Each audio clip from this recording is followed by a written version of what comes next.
Ladies and gentlemen, we'll be commencing the Trinco Dialogue Maritime Symposium 2025 in approximately 5 minutes.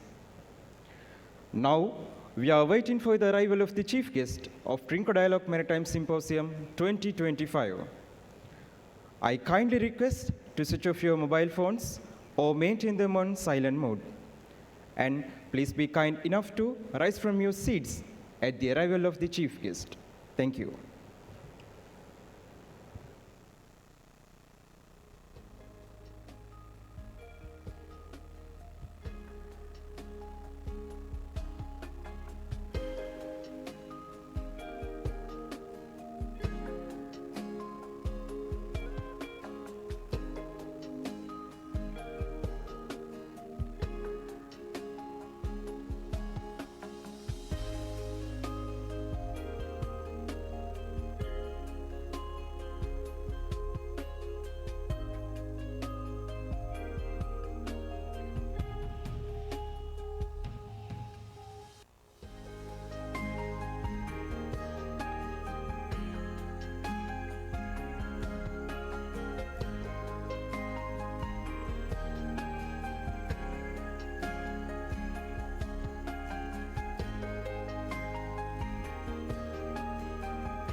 Ladies and gentlemen, the chief guest, Rear Admiral Ravindra Tisera, the Commander, Eastern Naval Area.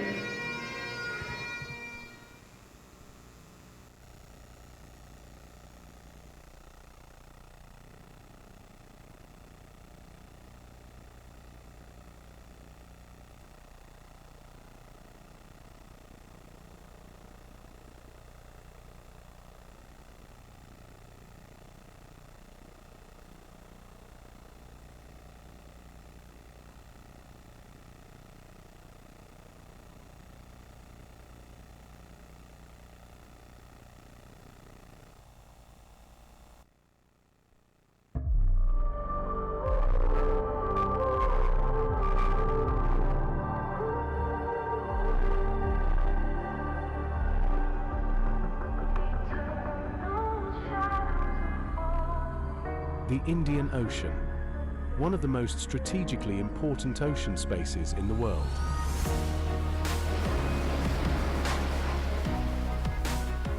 A crossroads of global trade, energy routes, and vital marine resources.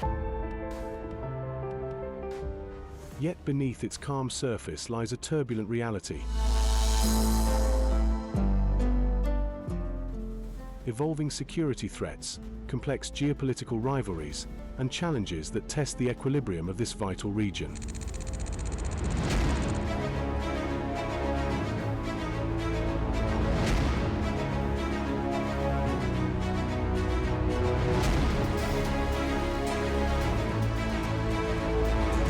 Maritime security in the Indian Ocean is becoming increasingly complicated. Illegal, unreported, and unregulated fishing, drug trafficking, human smuggling, protection of marine resources, and safeguarding sea lines of communication, these remain pressing concerns. But challenges are not only at sea. The rise of regional naval powers, strategic competition among major players, and shifting geopolitical alignments have turned the Indian Ocean into a test bed of global power play.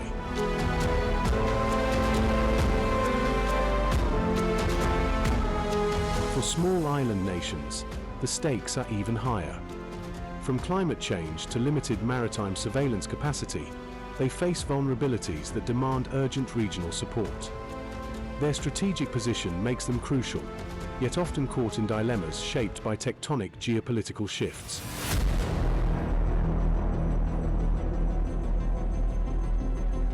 Despite multiple regional initiatives, the absence of a comprehensive multilateral framework capable of addressing these diverse challenges remains a serious concern. Today, solutions must be collaborative, inclusive, and technologically empowered. Capacity building, advanced maritime surveillance, scientific ocean research, and effective ocean governance are no longer optional. They are urgent imperatives. The Trinco dialogue brings together policymakers, naval leaders, academics, and practitioners to bring solutions. In this year, it is deliberated under the theme, Maritime Security and Geopolitical Shifts in the Indian Ocean, Challenges and Solutions.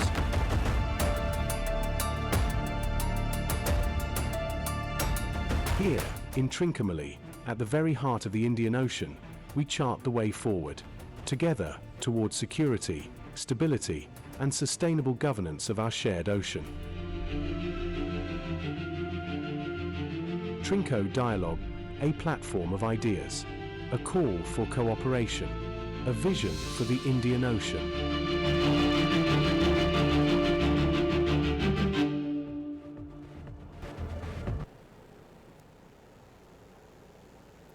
The Command Eastern Naval Area, flag rank officers, distinguished guests, ladies and gentlemen, very pleasant morning to you all. The 38th Junior Naval Staff Course regards your gracious presence at the inauguration of the 10th edition of Trinco Dialogue Maritime Symposium as a great honor and privilege. Today, we have gathered here to discuss the valuable and thought-provoking theme, maritime security and geopolitical shifts in the Indian Ocean, challenges and solutions. This rare event provides an excellent opportunity for naval professionals, researchers and the officers to present their studies, exchange their ideas on the different dimensions of maritime security and geopolitical shifts in the Indian Ocean. With that, ladies and gentlemen, let us begin the Trinco Dialogue Maritime Symposium 2025.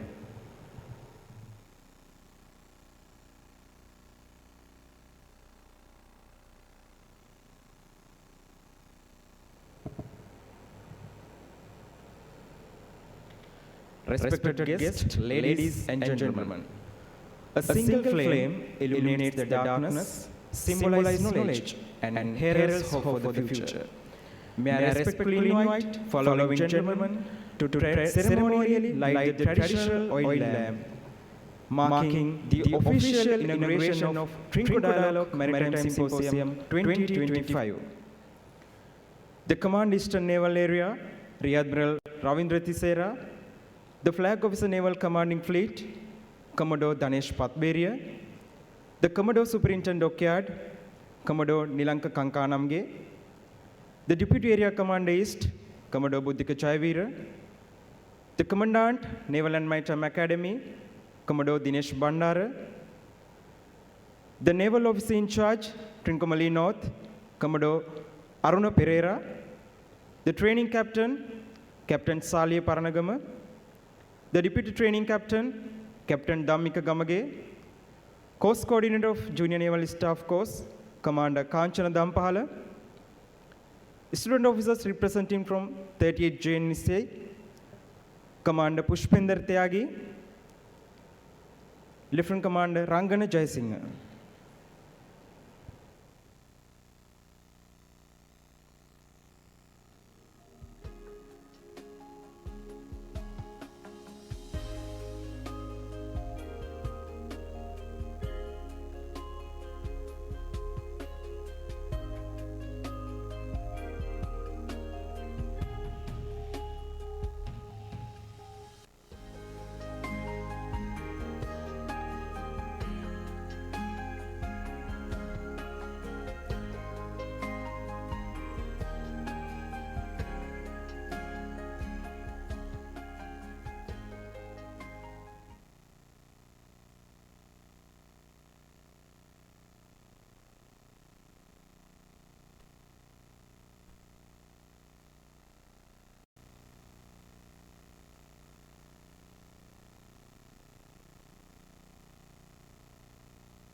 Thank you for your contribution. Ladies and gentlemen, it is time to honor and pay tributes to our fallen war heroes who safeguarded our sovereignty of the motherland. Please rise for a 1-minute silence to proudly remind our war heroes.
Thank you.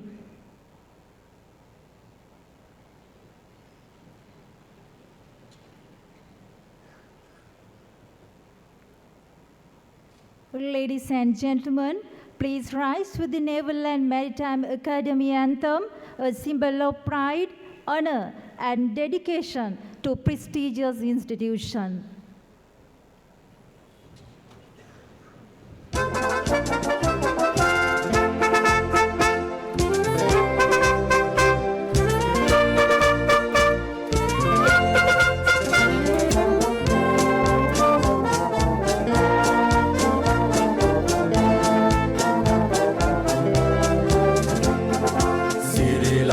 වට මහා සයුර රකින්නට සමුදුර තරණට ශිල්ප උගන්වන විනය වඩාලන දැනුම බෙදා දෙන පිරිපුන් නාවිකයන් බිහි කරවන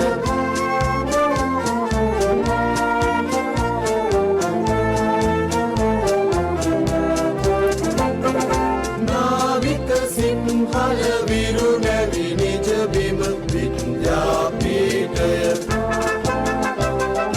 නාවික සාගරික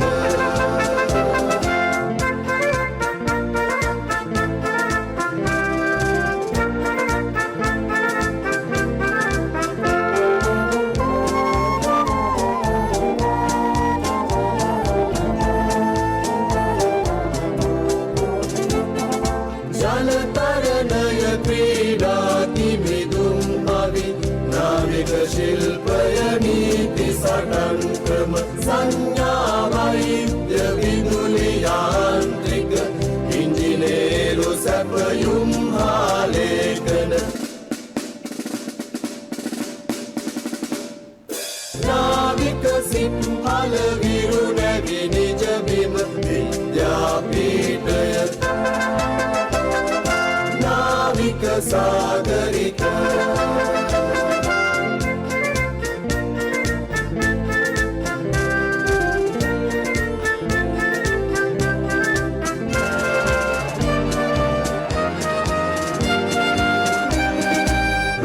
රැකුමට උර දෙන සුර නැවියෝ අඩ දෙන සටනට විරුණ උපතියෝ රට රැකුමට උර දෙන සුර නැවියෝ අඩ දෙන සටනට විරුණ උපතියෝ දිය ගොඩ දෙකෙහිම එඩි පැවිරුවෝ ඔබගෙන් පුහුණුව ලදහෙල දරුවෝ නාවික සිංහල විරු නැවි නිජ බිම විද්‍යාපීඨය නාවික සාගරික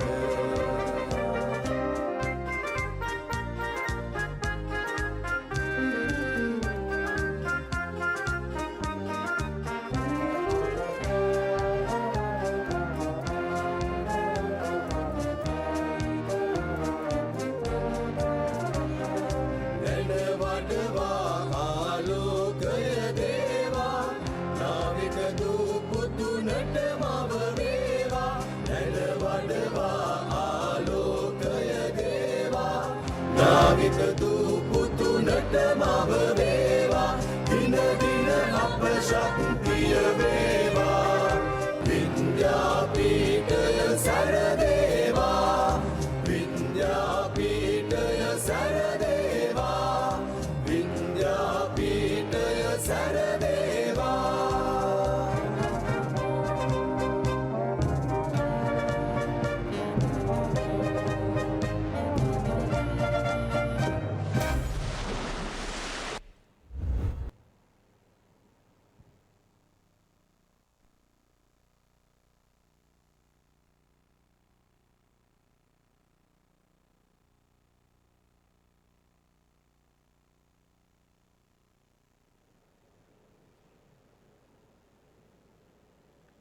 Ladies and gentlemen, now we embark upon this remarkable morning with the rhythm of our proud naval culture to set the stage with grace, energy, and tradition. We warmly invite the Sri Lanka Navy Cultural Troupe to perform the welcome dance.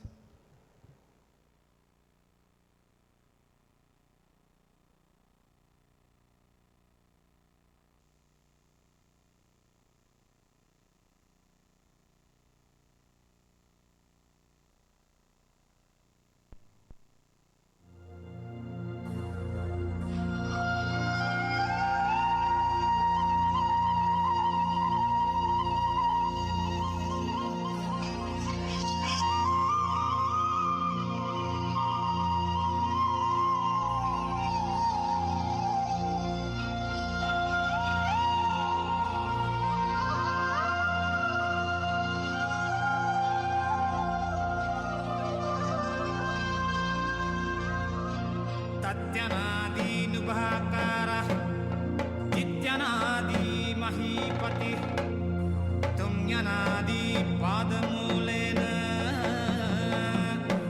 नंयनादि तथाग्रहं तकारो मेघनादस्य जिकारो वसनादका धुंकारो कुंभरी जैव नंकारो तथाग्रहं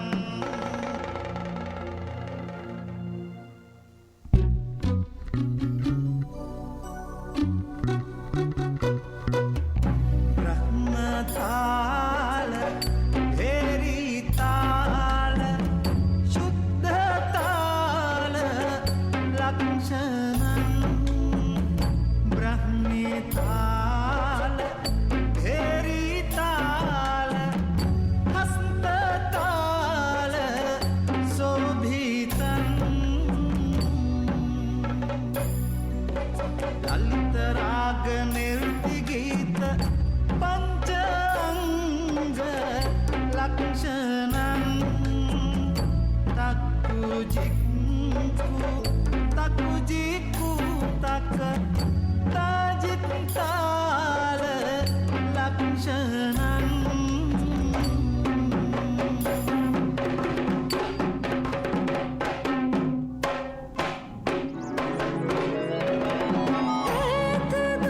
संग वैत मासद दो देव रंग दो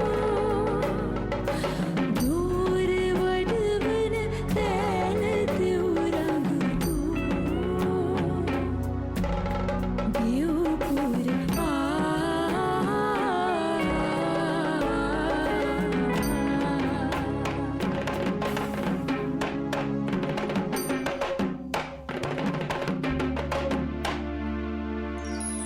तन तंदन तंदन तना तंदना तंदना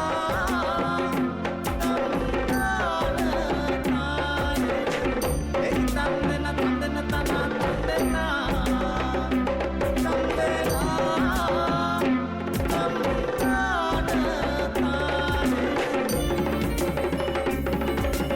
तंदन तना तना तंदन तना तंदन तना तंदन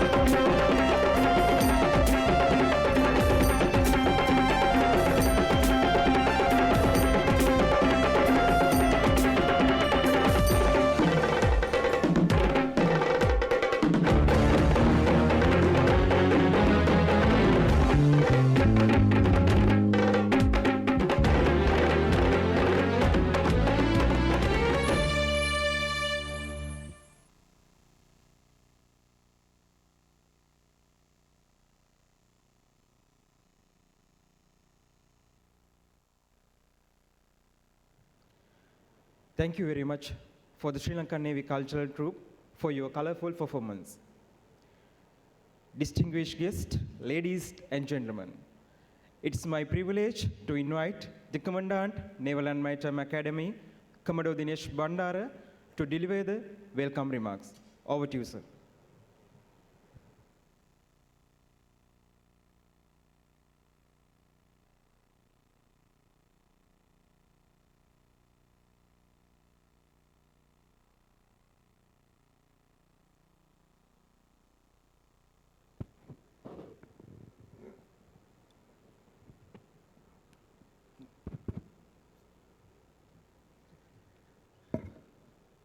Commander Eastern Naval Area, Rear Admiral Ravindra Tisera, flag rank officers, senior officers, officers from the Sri Lanka Army, officers from the Sri Lanka Navy, directing staff of the Naval and Maritime Academy, officers, officer under trainees, sailors, sailor under trainees, Ladies and gentlemen, very good morning to all of you. It gives me a great pleasure and honor to be here today to deliver the welcome note at the 10th edition of Trinco Dialogue Naval Symposium here at the Vasantha Karannagoda Auditorium today. As you all know, the Trinco Dialogue Maritime Conference has been in a prominent place in the calendar of the Naval and Maritime Academy for consecutive 9 years. It gives me a pride and great joy to witness the unfolding of its 10th edition today here in this lovely morning. This is purely because of the commitments and the dedication of the directing staff of the Junior Naval Staff College, as well as the 38 Junior Naval Staff course together. As a premier naval training institute of the Sri Lanka Navy, we, the Naval and Maritime Academy, remain committed towards fostering and broadening the knowledge and the intellectual capacity of young officers of the Sri Lanka Navy. The Trinco Dialogue is a true testament for our sheer dedication and commitment towards fostering intellectual capacities of young officers of our Navy. Ladies and gentlemen, this conference, rather symposium, is a unique opportunity and a platform for young officers who are engaging in operational and tactical level in the Sri Lanka Navy, as well as those who are from the Army and the Air Force and from the foreign navies. For this time, it's India and Bangladesh. And get together and have a very productive maritime conference here at the Vasantha Karannagoda Auditorium.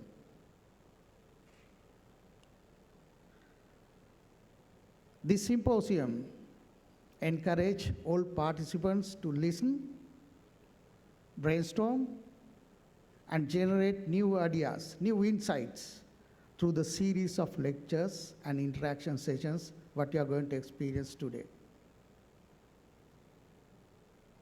The keynote speaker today, the Commodore Buddhika Jayavira, along with STEAM panel of speakers, will definitely set the stage for a fruitful discussions for throughout the day. So I encourage and I urge all the young officers and officer under trainees who are sitting here today to get the maximum out of it. Have that positive interaction with the speakers and panels. Before I wind up, let me pay my sincere gratitudes to the chief guest today, Rear Admiral Ravindra Thisera, the Commander Eastern Naval Area, for gracing this occasion, and all the distinguished guests who are present here today witness this event. With that, let me hand over the stage to the 38th Junior Naval Staff Course to unfold the 10th edition of Trinco Dialogue Maritime Symposium 2025. Thank you. Have a fruitful day.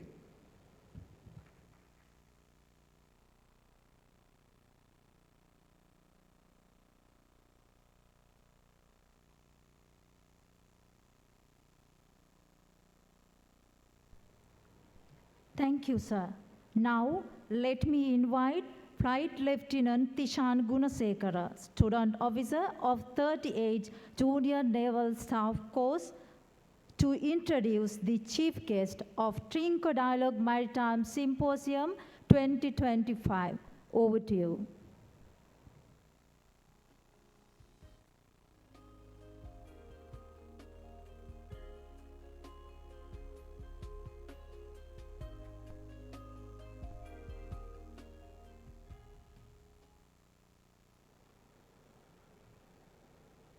distinguished guests, ladies and gentlemen.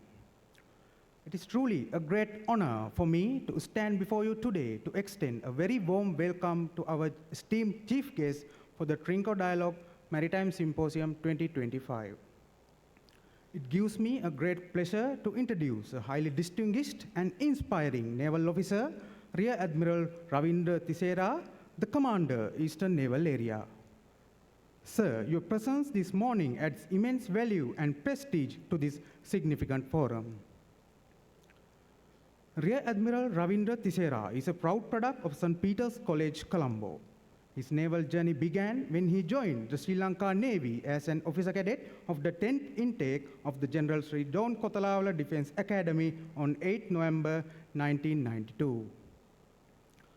Upon completion of his basic training, he was commissioned as an acting sub-lieutenant on the 8th of November 1994 with the Best Sportsman Award and the Sword of Honor, which is presented to the best overall midshipman of the intake. He also completed the Sub-Lieutenant Technical course at the Naval and Maritime Academy and the Navigation Specialization course in India, securing first in order of merit with distinctions in both courses. In terms of academic and professional qualifications, Rear Admiral Tisera holds a bachelor's degree in mechanical engineering with honors and a master's degree in management, both from the General Sir John Kotalawala Defence University. Rear Admiral Ravindra Tisera further enhanced his strategic and operational knowledge by completing the Naval Command and Staff course in China and the National Defence and Strategic Studies course at the National Defence College, Sri Lanka. He also a recipient of Master of Maritime Policy from the prestigious University of Wollongong, Australia, graduating with a distinction pass. In addition to his academic and strategic strength, he has actively contributed for the eradication of terrorism in the motherland. For his extraordinary bravery and gallantry, he has been awarded the Ranasura Padakkama on 9 separate occasions, making him the only serving officer in the Sri Lanka Navy to hold this distinction. Distinguished guests, ladies and gentlemen, now we invite the chief guest, the Commander, Eastern Naval Area, Rear Admiral Ravindra Tisera, to deliver the inaugural speech of this paramount event of the Sri Lanka Navy, the Trinco Dialogue Maritime Symposium 2025. Over to you, sir.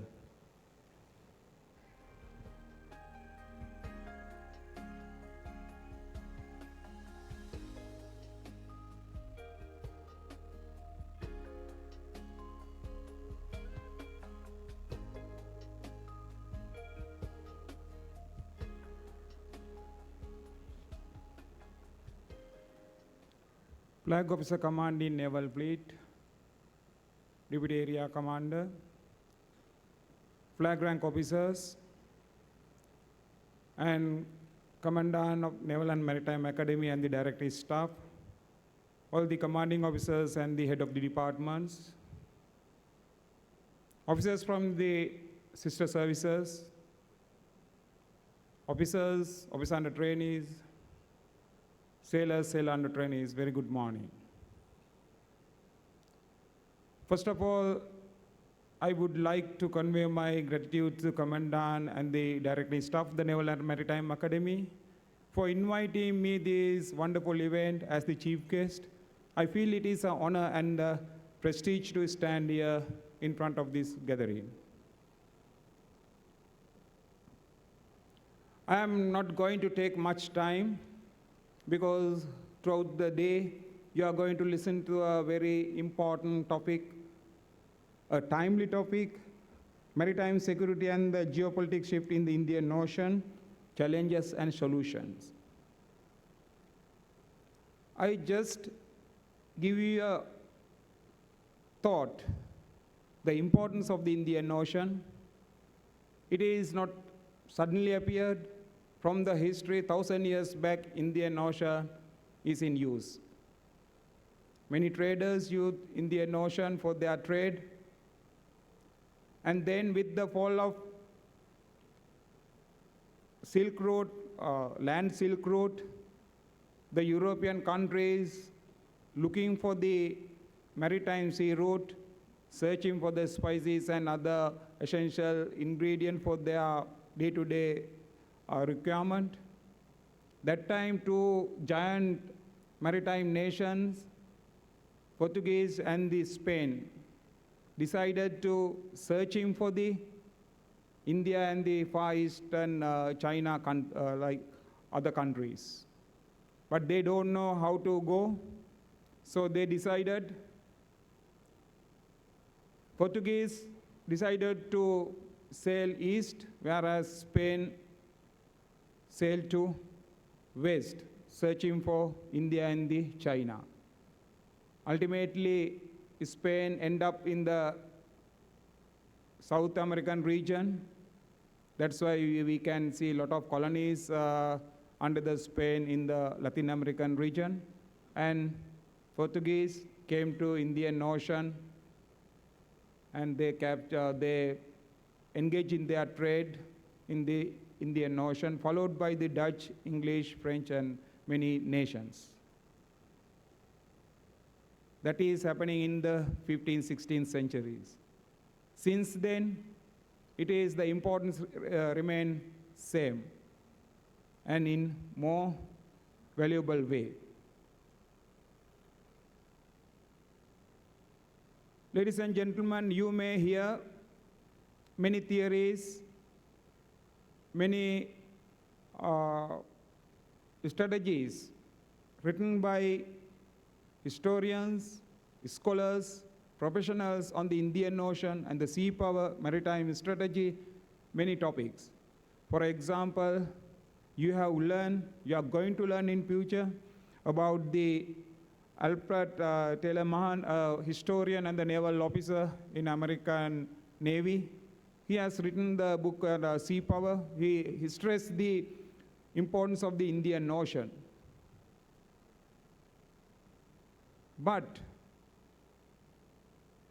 we should not take all these things into the practice where we need to analyze whether those theories are applicable to today's contents. In contemporary world, all these theories may not suit to the present day. Mahan, he written his story in the 19th century, end of the 19th century, where the maritime industry is not that developed. But now it is not, and it is in a different sphere. Just have idea about this.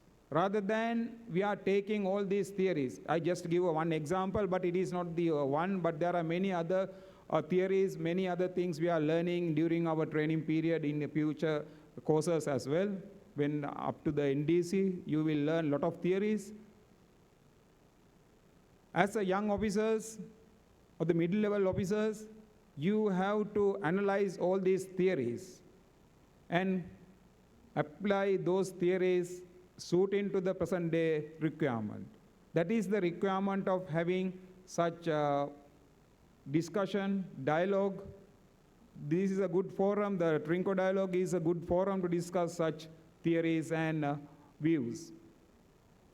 Keeping that idea, opening your minds to that idea, I wish all the best for all the speakers, including the keynote speaker, our well-capable Deputy Area Commander, to have a good interaction session, sharing knowledge, and get something from this course. Young officers,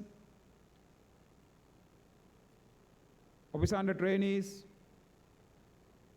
you know that this JNAC has done a lot of hard work, research, studies on this topic, what they are going to present today and what they are going to speak today.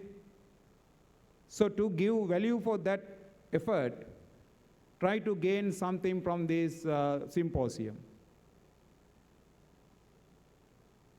You leave this place in today's evening with some gain knowledge, some ideas, or something to think ahead what they are going to speak today. So that is the best return of investment you can given to these officers who had worked hard to do their work, make this symposium a successful one. Once again, while thanking the Commandant and all the officers, JNS officers, for inviting me as the chief guest, I wish you all the best for the today's proceedings and wish all you may have a very wonderful and thoughtful discussion, interaction, and same time active participation of all the audience in today's event. Thank you very much.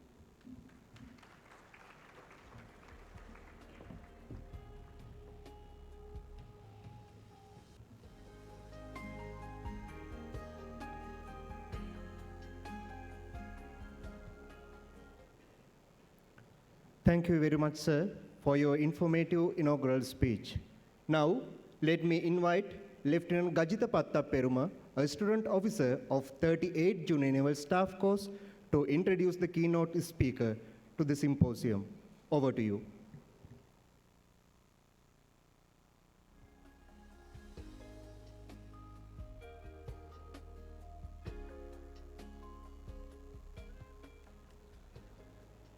Distinguished guests, ladies and gentlemen, the moment we all are eagerly awaiting has arrived.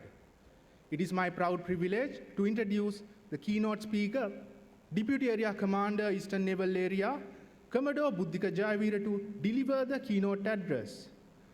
Commodore Buddhika Jayavira holds Master of Science in Maritime Affairs from the World Maritime University of Sweden, Master of Defense Studies from University of California, postgraduate diploma focusing on international relations from Bandaranayake Center for International Studies, and he successfully completed the staff course at Defense Services Command and Staff College at Sapugaskanda.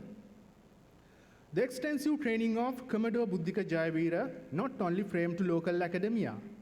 He has completed International Maritime Officer Course and International Maritime Domain Awareness Training from United States Coast Guard. He successfully completed the country-focused training on Maritime Cooperation course in Japan, while he equipped himself with a global perspective on maritime domain awareness. Nevertheless, over the years, he contributed his service to Naval and Maritime Academy as a lecturer and officer in charge of Navigation School, also as the principal of Merchant Marine Training School, by streamlining and improving the training and development of officer under trainees as well as the student officers. The strategic insight of Commodore Buddhika Jayavira is highly relevant to this symposium, as he has presented his thoughts in various academic forums on maritime sector, including the recent Gold Dialogue International Maritime Conference organized by Sri Lanka Navy. It is this rare combination of operational command, academic knowledge, and a trainer's heart that makes him the perfect voice to set the stage for our discussion. Distinguished guests, ladies and gentlemen, it is with great respect that I invite Commodore Buddhika Jayavira to the stage to deliver the keynote address of the capstone event of Naval and Maritime Academy Trinco Dialogue Maritime Symposium 2025. Sir, the stage is yours.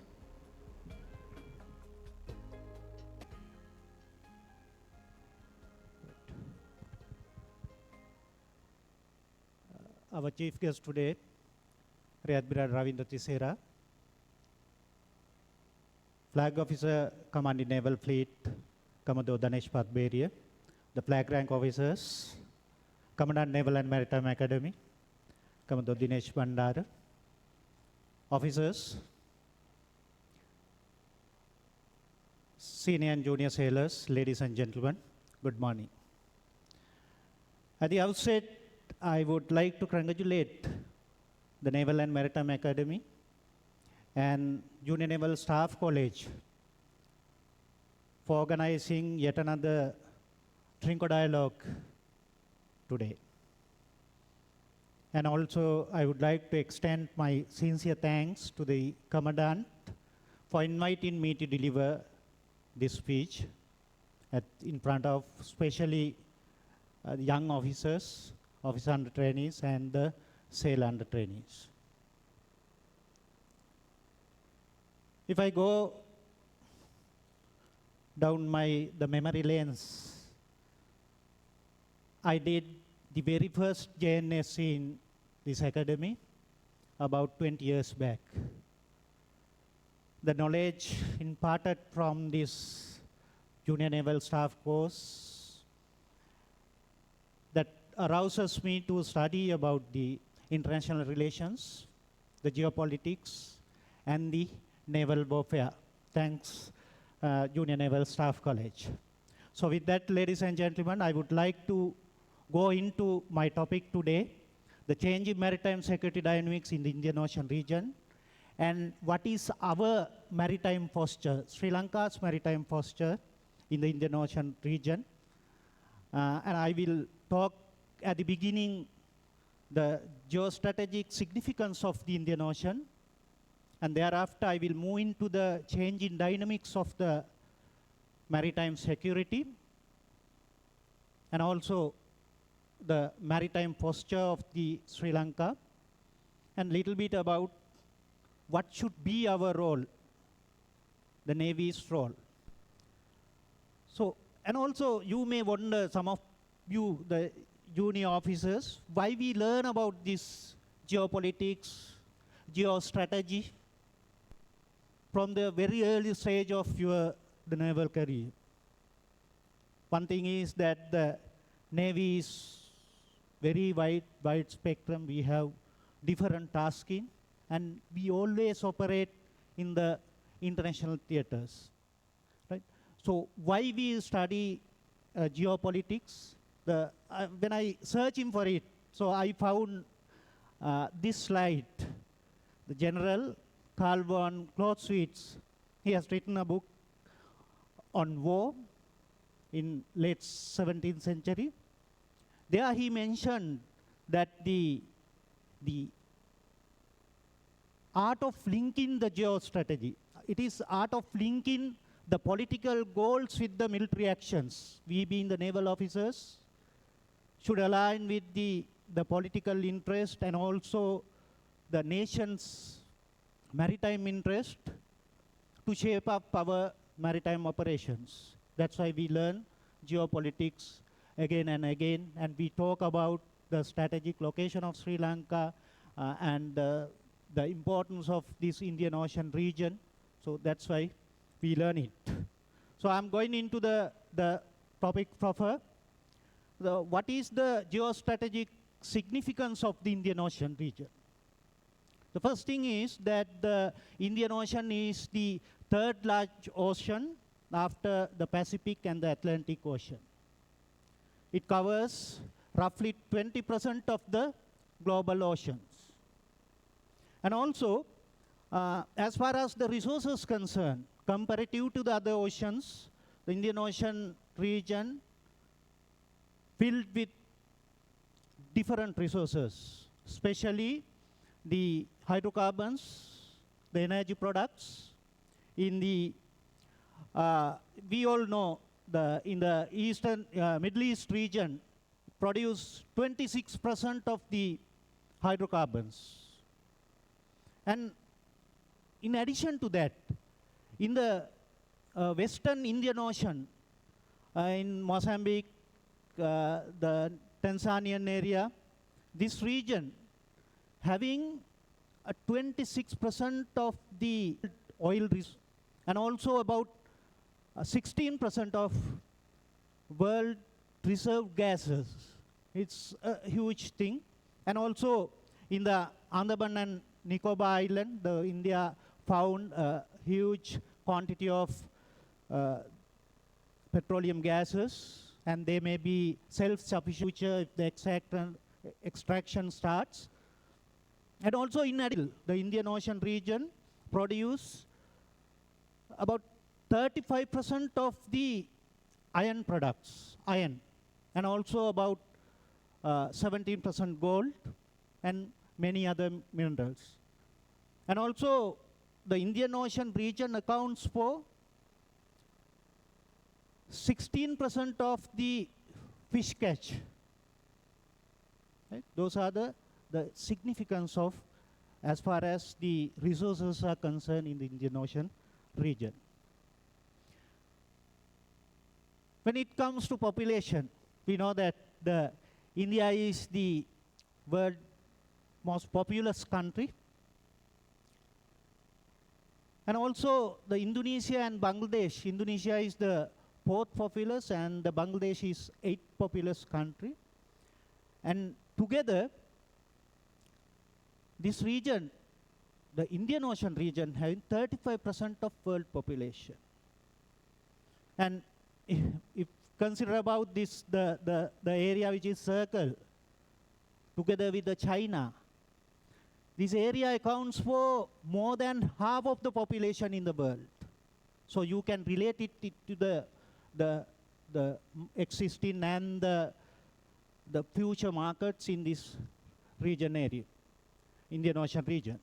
And when you take the countries, so in the Indian Ocean region, it is ranging from global economics to small islands like the Comoros, the Maldives, Seychelles. When I say the global economies, India is the 4th largest economy in this world as far as the GDP is concerned. And also, the Indonesia also having a huge economy. And also, in the Indonesian region, there are some countries, they are very unstable, fragile states. There are countries may come into your mind, right? Somalia, the Yemen, how Somalia create issues to Indian Ocean and to the rest of the world, and how Yemen, the Houthi, the rebels, what impact they have done into the international global trade. I think you all aware on that. And also this Indian Ocean region, in comparison to the Atlantic and the Pacific Ocean, having more developing countries. There are about 28 countries, the Indian Ocean littorals, and 21 countries in the Indian Ocean Rim Association, IORA, and about altogether 38 countries influencing into the Indian Ocean region. And one other thing is that 1/3 of the world container traffic flows through the Indian Ocean region. So one of very, very significant aspect of the Indian Ocean region is the sea line of communication. It carries 1/3 of world container traffic and 2/3 of world's oil shipment. And the other interesting and important thing is, out of all these shipments and the traffic, the Indian Ocean region, the market consumes only 1/5 of them. The 80% of the trade which is going through the Indian Ocean region, going to the other regions, maybe towards China, Japan, South Korea, and to the other hand, to the US and the Europe. So that is one of very important thing. That's why the regional, the global powers like US, China, the France, and many other countries, the Russia, are into the Indian Ocean region. And the other significant thing is, in comparison to the Pacific and Atlantic, Indian Ocean is very closed. So there are access points, and that's why it is called the Indian Ocean serves as a natural transit launch. You have to access through choke points from the Cape of Good Hope and the Babel and Mandeb, which is a very narrow strait in the Red Sea, and the Strait of Hormuz, where the most of the oil products come out to the Indian Ocean. That is one of important choke point. And of course, the Strait of Malacca, that is one of the world hotspot, even though there's no visible tension nowadays. And here you can see another two important choke points, the Sunda Strait and the Lombok Strait in the vicinity of the Indonesia, Bali. So, on the other hand, not only the natural resources, the shipping lane, and there are other important infrastructures within the Indian Ocean region. So I took only one thing, the ports, the Singapore port here. It is the world top sea center, ocean center. And the DP World, the Dubai port is within the 5 best the seaports in the world. And of course, our own Colombo port, it was the 24th position last year in the container port index. And also last year it has become the world's top in the growth. So remember the port of Colombo having a very significant value. That value may not very much understandable to us, but for others it's there. And also we should not forget the other harbors that we have. So these are the geostrategic significance of the Indian Ocean region. So Indian Ocean is very important for sea line of communication, international trade, and also for the strategy-wise maritime strategy. And this created mainly because the choke points, the quantity of the energy going away from this region, those are the strategic importance of this Indian Ocean region. So as I said, many countries are in onto that. They want make present in this ocean.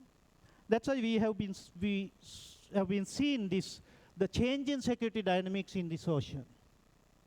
Many changes in the recent past. It is estimated that at any given time in the Indian Ocean, there are about 40 foreign naval ships. So why they present in the Indian Ocean?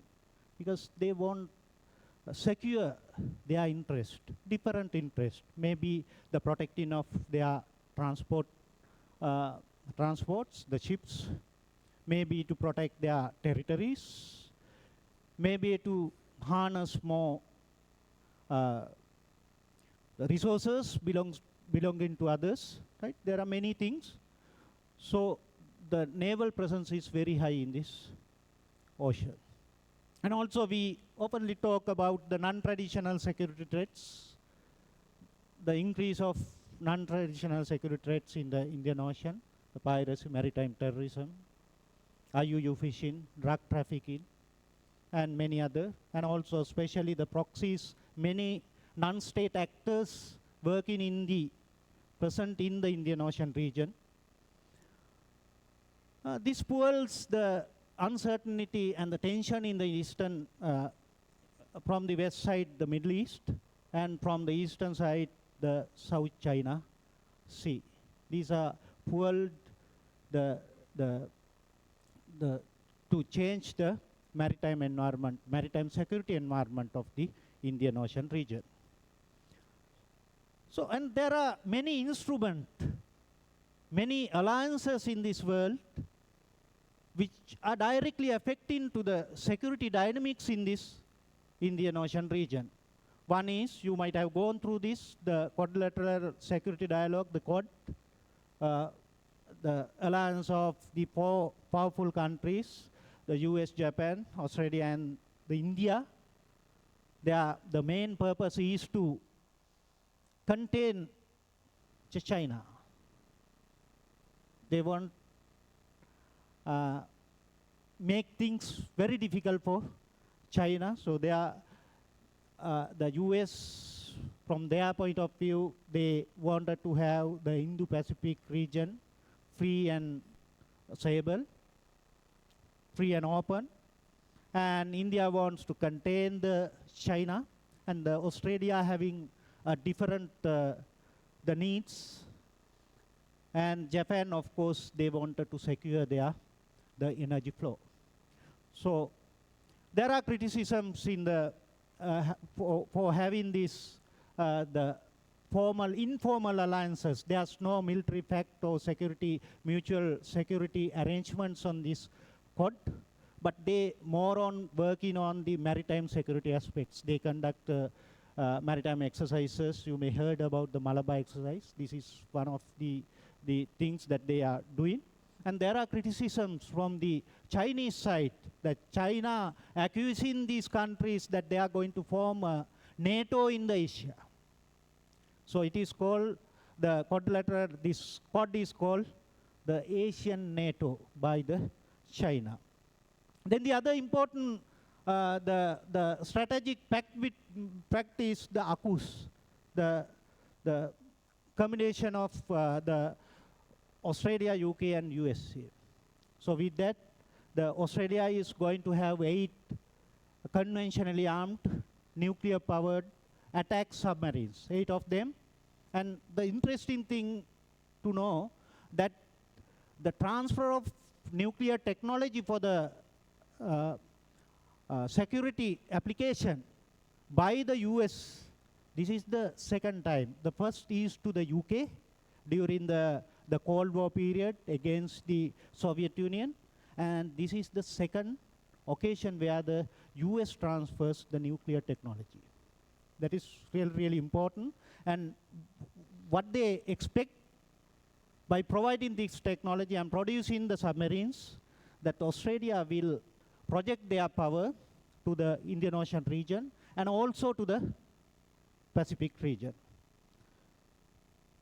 And again, with these AUKUS, these 3 countries together, some countries get hurt, especially the France and the European Union, and China, of course, yes, and the Malaysia and Indonesia also made the remarks on this because they were worried about the nuclear proliferations, arms race in the Indo-Pacific region.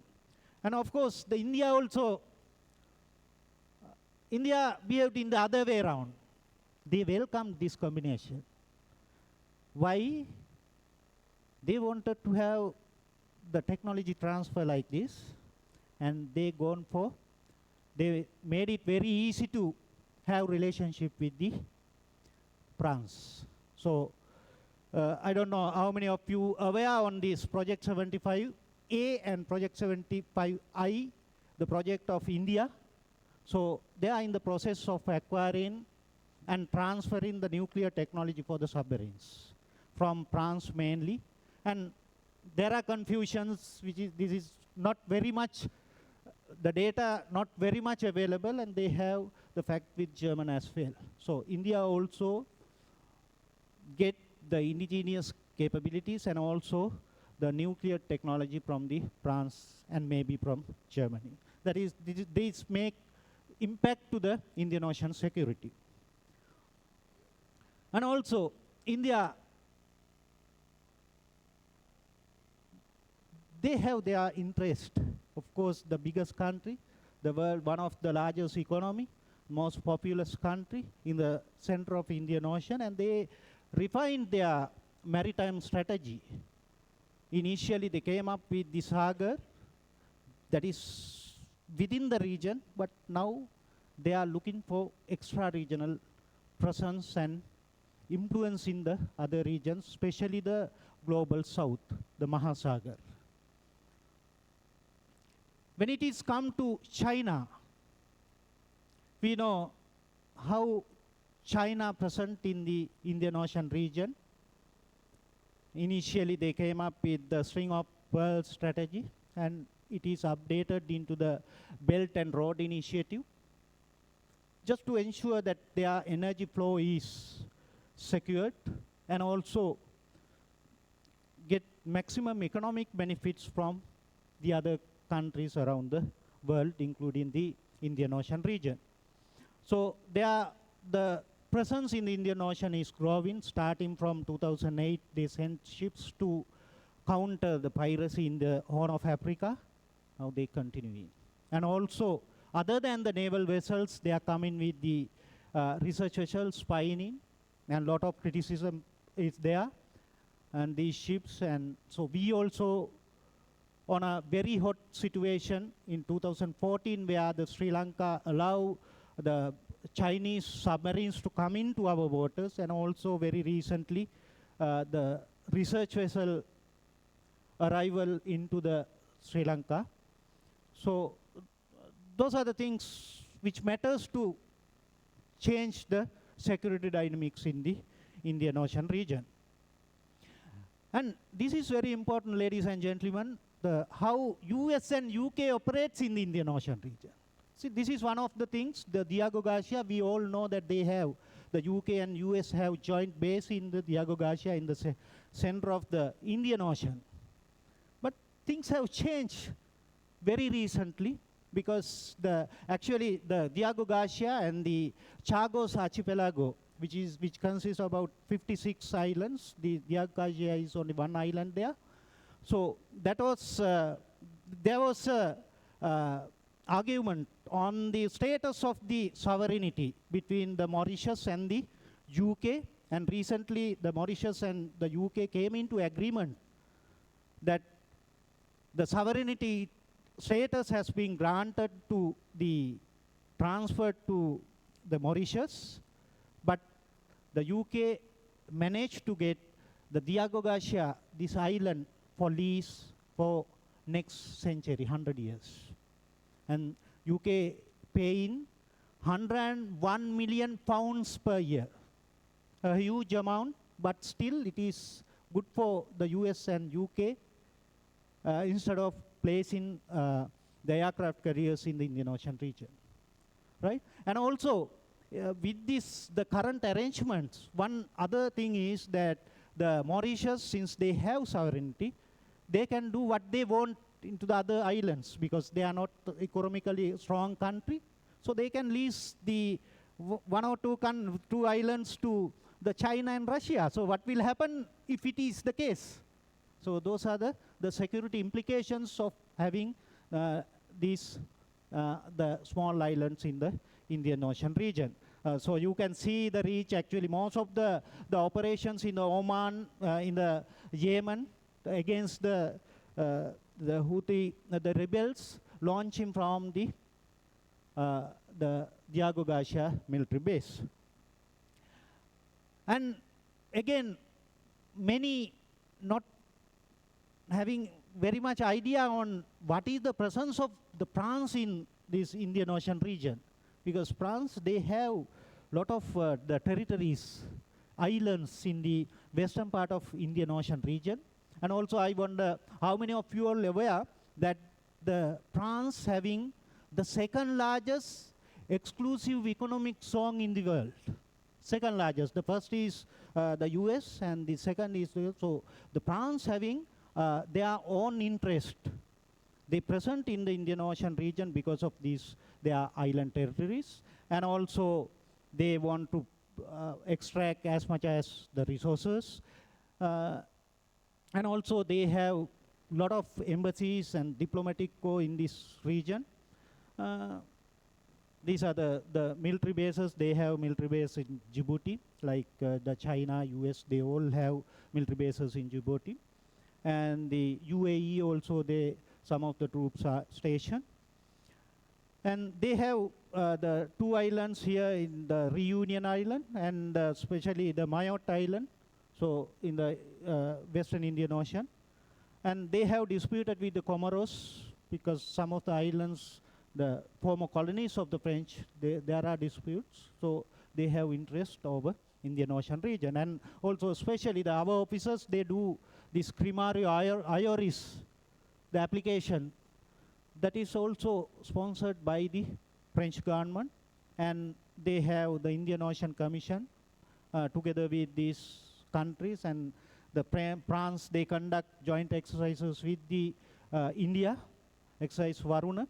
And also this, so the France looking into the Indian Ocean and they have agreement with our country.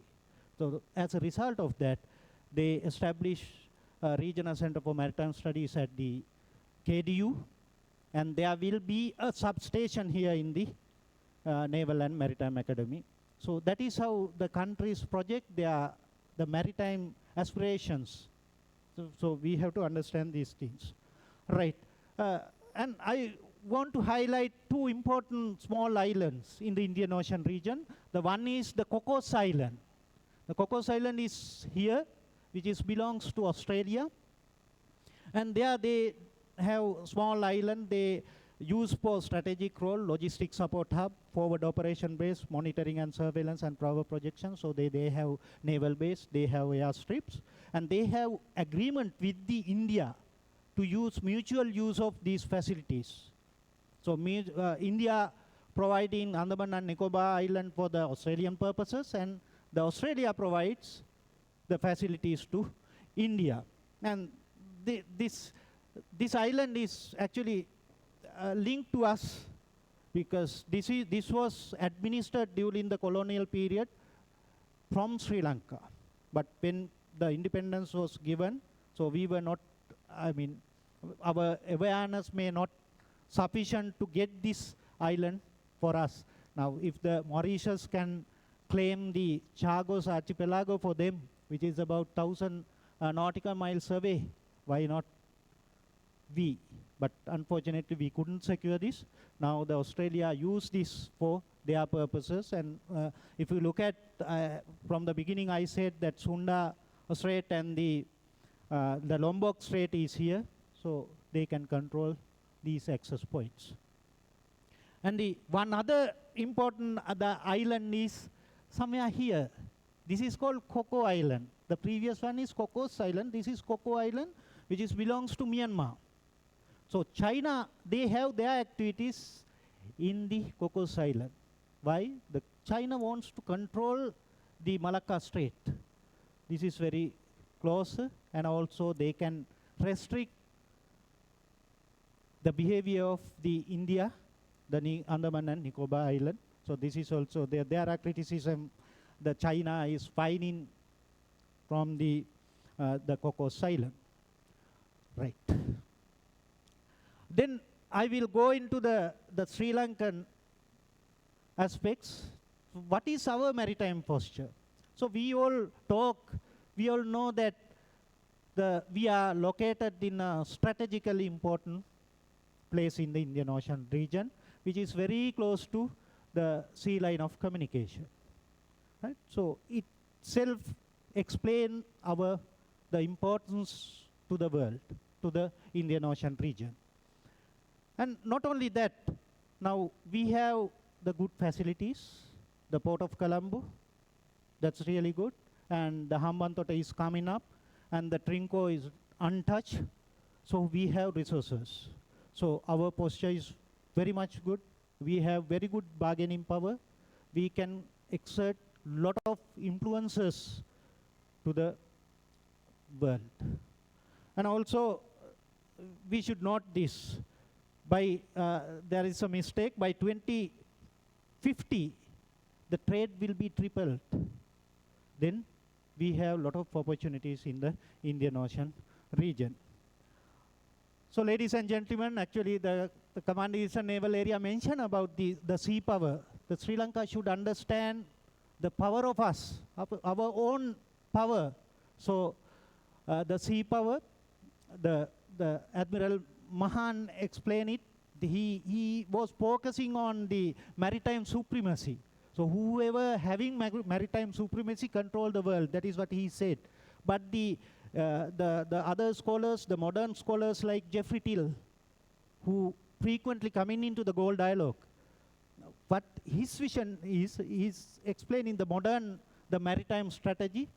It is not only the hard power, the soft power like the maritime diplomacy can do wonders.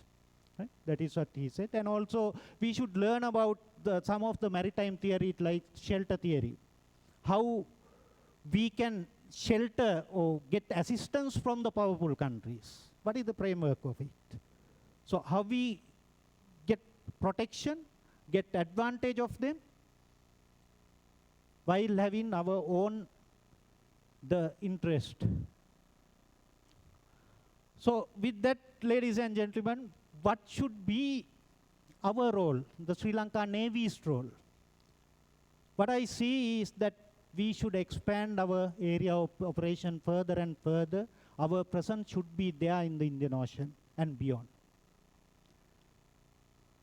The other thing is we have to enhance the maritime domain awareness.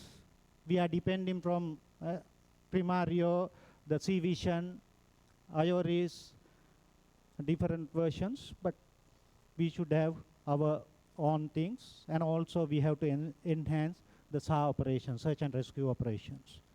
And also strengthening the surveillance and interdiction capabilities is very important, right? While keeping in mind the economy of our country, but still we need upgradation. And also the naval diplomacy and the engagement. This is one of the most important thing for us. We can influence the others, the so-called superpowers, to achieve our goals, right? That's why we are going naval exercises, and we do conduct naval exercises, goal dialogues, and we are welcoming the visitors, foreign naval ships to Sri Lanka. So this is a very good diplomatic tactics to meet our aspirations in the Indian Ocean. So ladies and gentlemen, that's all for me today. I hope I have enlightened you all on the geostrategic importance and our own maritime posture in this Indian Ocean region, and also why the maritime security landscape is changing in this Indian Ocean region. Thank you very much for your patient listening. And I don't know whether the questions are allowed, and if it is so, then I would like to answer if any things to be clarified.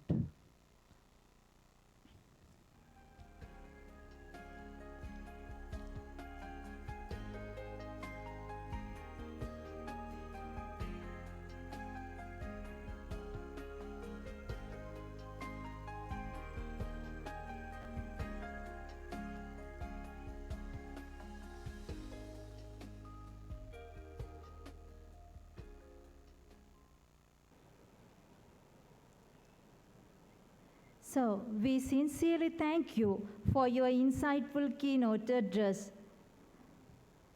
which provided valuable perspective on maritime security and evolving geographical landscape of the Indian Ocean. Distinguished guests, ladies and gentlemen, it is a great pleasure to announce the formal launch of e-journal Trinco Dialogue Maritime Symposium 2025. This is a significant step on promoting academic excellence, papers and research, insights from naval officials, and sharing knowledge within maritime and defense community. May I respectfully invite the chief guest, Rear Admiral Ravindra Tisera, to officially launch the e-journal, and the Commandant, Naval and Maritime Academy, Commodore Dinesh Bandara, to accompany the chief guest.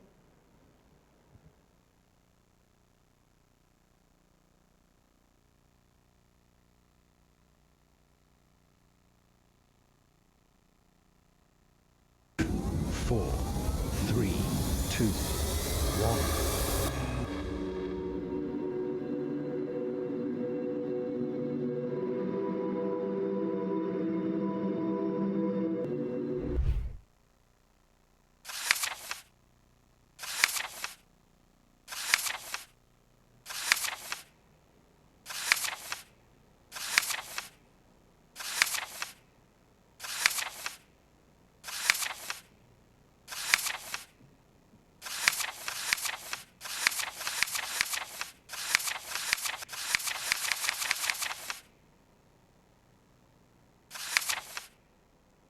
Thank you, sir.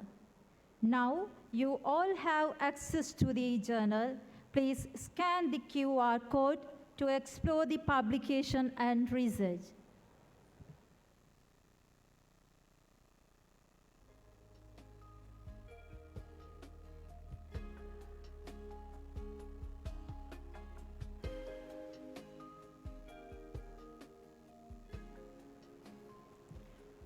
May I now request the Command Eastern Naval Area, Rear Admiral Ravindra Tisera, accompanied by the Commandant, Naval and Maritime Academy, Commodore Dinesh Bandara, to kindly present commemorative memento to our keynote speaker in appreciation of his presence and contribution to this symposium.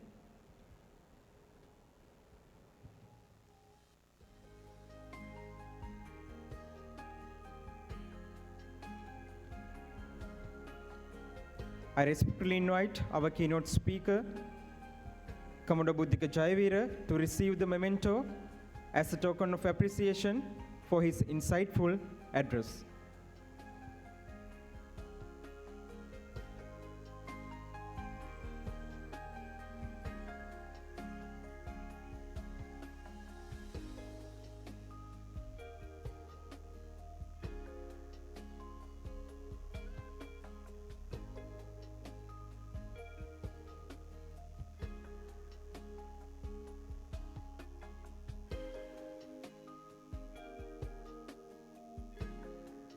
Thank you very much, sir. And may I kindly request to remain on the stage for a while. I request the Commandant, Naval and Maritime Academy, to kindly present a honoring memento to our esteemed chief guest, and I request the Command Eastern Naval Area to accept the memento in appreciation of his gracious presence and valuable contribution to the Trinco Dialogue Maritime Symposium 2025.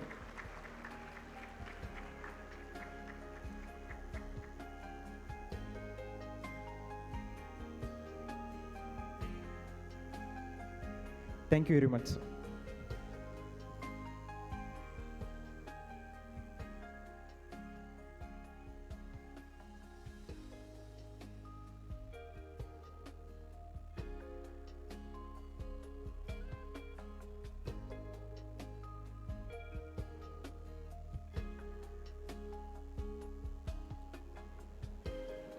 Ladies and gentlemen, this concludes the inaugural session of the Trinco Dialogue Maritime Symposium.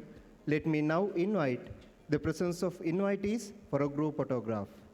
For your convenience, the invitees with blue lanyards are requested to assemble for a photograph at the entrance of the auditorium. I kindly request all others to remain seated until the invitees proceed for the photograph. Upon completion of the photograph, I request other invitees to make your way for a refreshment in front of the auditorium.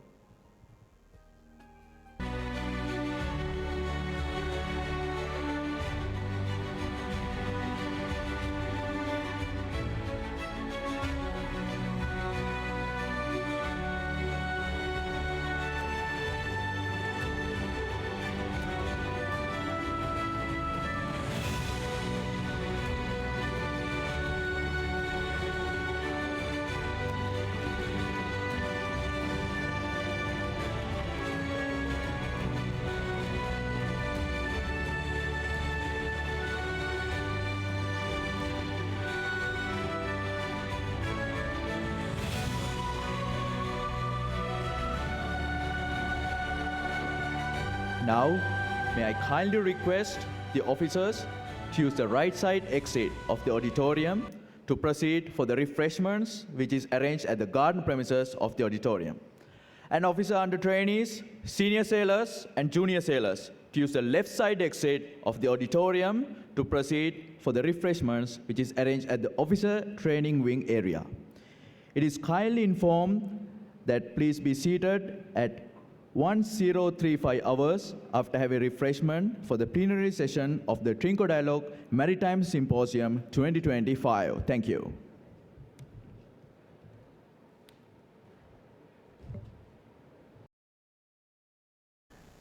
There are three complex and interconnected drivers.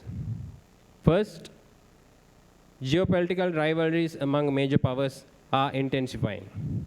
Nations like US, China, India are actively seeking a strategic presence through naval force projection and economic initiatives in the region. Second, non-traditional threats are a constant and evolving danger. These include piracy, drug trafficking, human smuggling, illegal, unreported, and unregulated fishing. Furthermore, Food and Agriculture Organization of UN reports that nearly 30% of Indian Ocean region fish stocks are already overexploited due to this IUU fishing. Third, climate and environmental risks are increasing. It has found that the Indian Ocean is warming faster than the global average, leading to many extreme weather conditions and rising sea levels.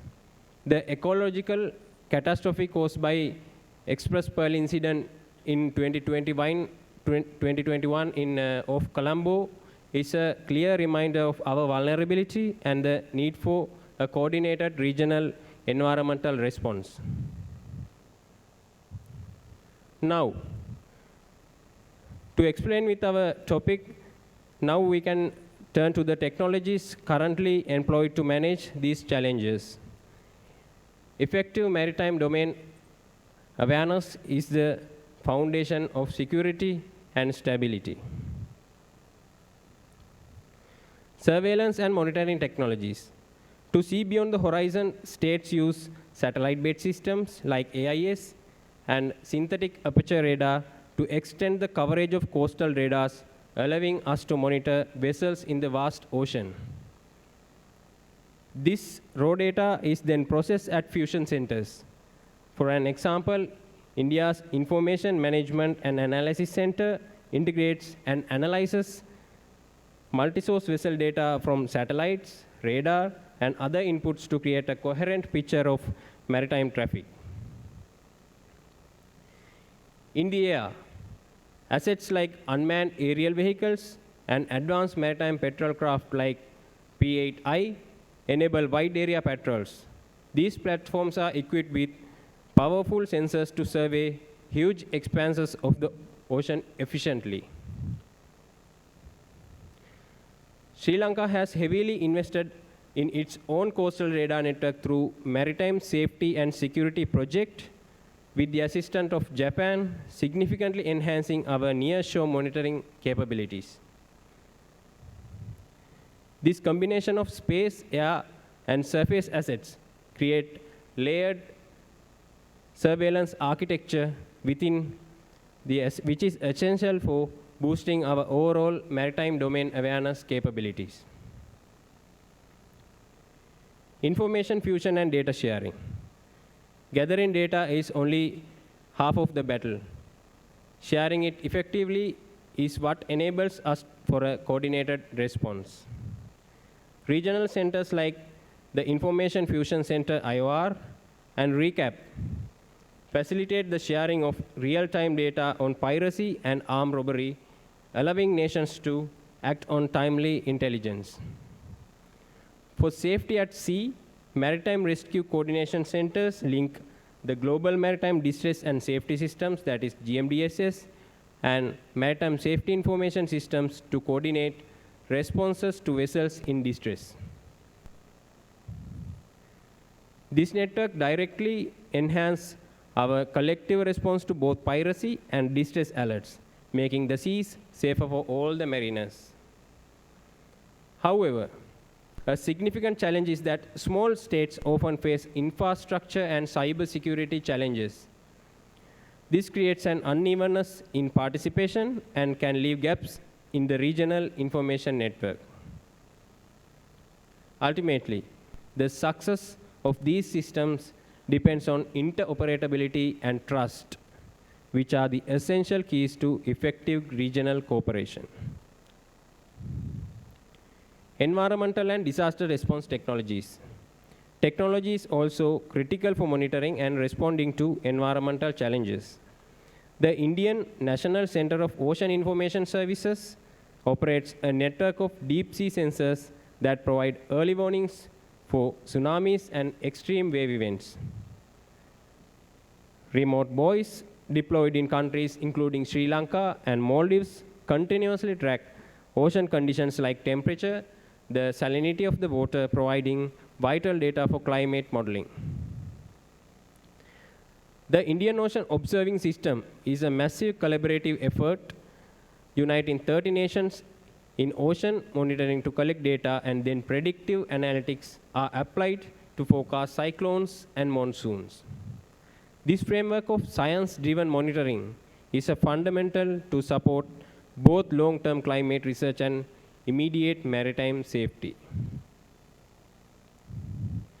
Despite these advanced tools, significant gaps prevent us from achieving a truly integrated security posture.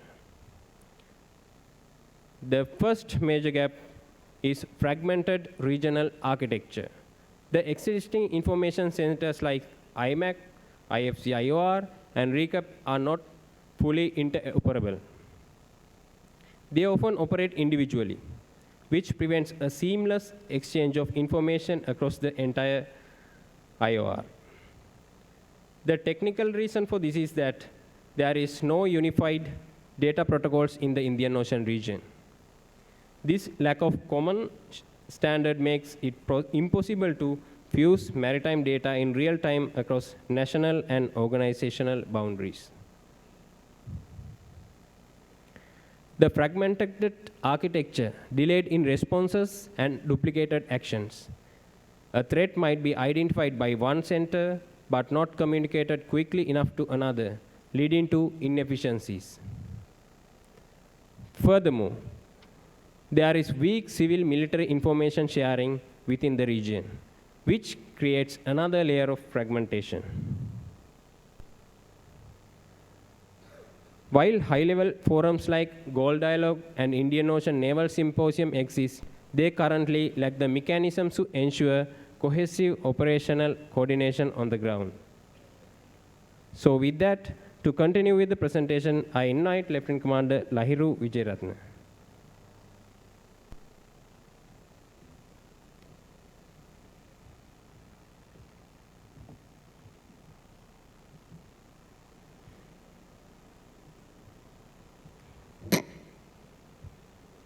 Thank you very much, Lieutenant Commander Ranasinghe.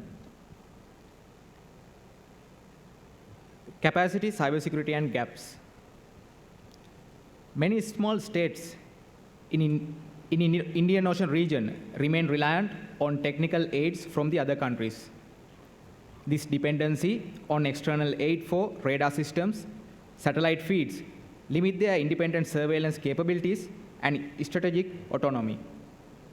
This is compounded by the limited training and digital infrastructure of these countries. The increasing reliance on interconnected networks has created serious cybersecurity vulnerabilities.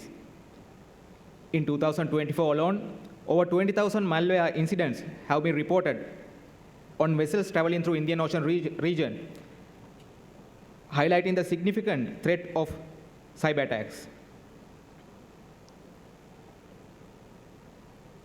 These cyber risks, along with the fears over data sovereignty, reduce cooperation. Some nations are hesitant to share sensitive surveillance data due to concerns about how that intelligence might be used, which undermines the collective security efforts.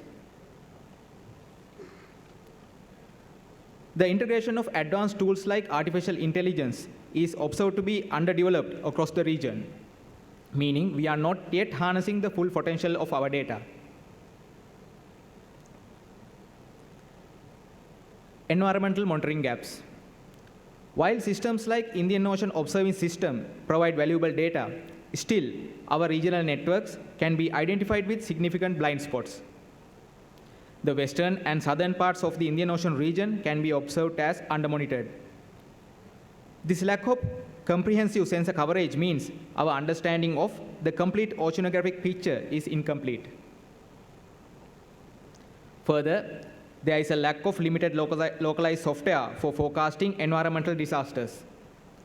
Most littoral states do not possess the advanced high-resolution modeling tools required for accurate prediction of local environmental impacts. This leads to weak modeling of cyclones and oil spills. Without robust local data and processing power, the ability to forecast the path of a cyclone or a spread of a chemical spill is significantly hampered, placing coastal communities and ecosystem at a great risk. Furthermore, The integration of artificial intelligence and machine learning is observed to be limited in this area. These powerful tools are not yet fully utilized in the region at full capacity to improve the accuracy of the environmental prediction from the data collected. Moreover, there is an urgent need for coordinated regional data networks dedicated to environmental monitoring. We must bridge these gaps to build resilience against the growing threats of climate change and environmental disasters. To overcome these gaps, a series of new technological and institutional solutions are proposed. Starting with the most critical requirement, it is proposed to build a regional maritime data fusion framework. This framework would be powered by AI-enabled predictive analytics to improve early warnings on threats like piracy, IUU fishing, and extreme climate events. The system could be modeled based on the European Maritime Safety Agency architecture, which successfully integrates civil and military maritime data without compromising national sovereignty. To ensure neutrality and regional ownership, it could be hosted under the IORA Secretariat with localized data nodes in key locations like Colombo, Port Louis, or Jakarta. The ultimate goal of this framework is to shift regional security from being reactive to proactive, allowing us to anticipate threats rather than just responding to them. Application of artificial intelligence and machine learning. AI algorithms can detect dark ships and other anomalies by identifying abnormal vessel behavior, such as a ship disabling its AI transponder or making an abrupt, unscheduled course change. The US Navy's Sea Vision platform, utilized by Indo-Pacific Command, integrated with artificial intelligence, is an excellent example of this capability. Machine learning can fuse multiple layers of sensor data to identify complex patterns over time, helping us to track and predict transnational criminal networks or illegal fishing fleets in the ocean. Beyond security, artificial intelligence can help us predict environmental threats like harmful algal blooms, map the health of coral reefs, and optimize sustainable fishing yields. By combining climate and security analytics, we can achieve a better governance model for our oceans. This technology supports smarter, more adaptive maritime decisions, making our enforcement and conservation efforts more effective. Autonomous and space-based systems. This has become the next generation of surveillance platforms. Autonomous surface vessels and underwater unmanned vessels represent the future of low-cost, persistent patrols. These unmanned vessel systems can conduct patrols, environmental scanning, and infrastructure inspection for a fraction of the cost of a manned vessel. When equipped with artificial intelligence, drones can provide persistent surveillance over vast areas, and countries like Australia and India are already implementing these systems. In space, the rise of commercial CubeSat constellations has democratized ocean observation. Companies like Spire Global and Planet Labs offer global monitoring on a subscription basis, making advanced surveillance accessible to more nations.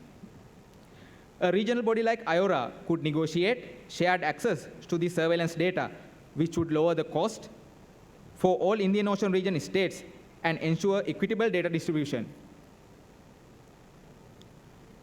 Institutional and legal support. Finally, and most importantly, technology is only a tool. Its success depends on strong institutional support. It is proposed to establish a Maritime Technology Cooperation Accord under the framework of IORA to formalize these collaborative efforts.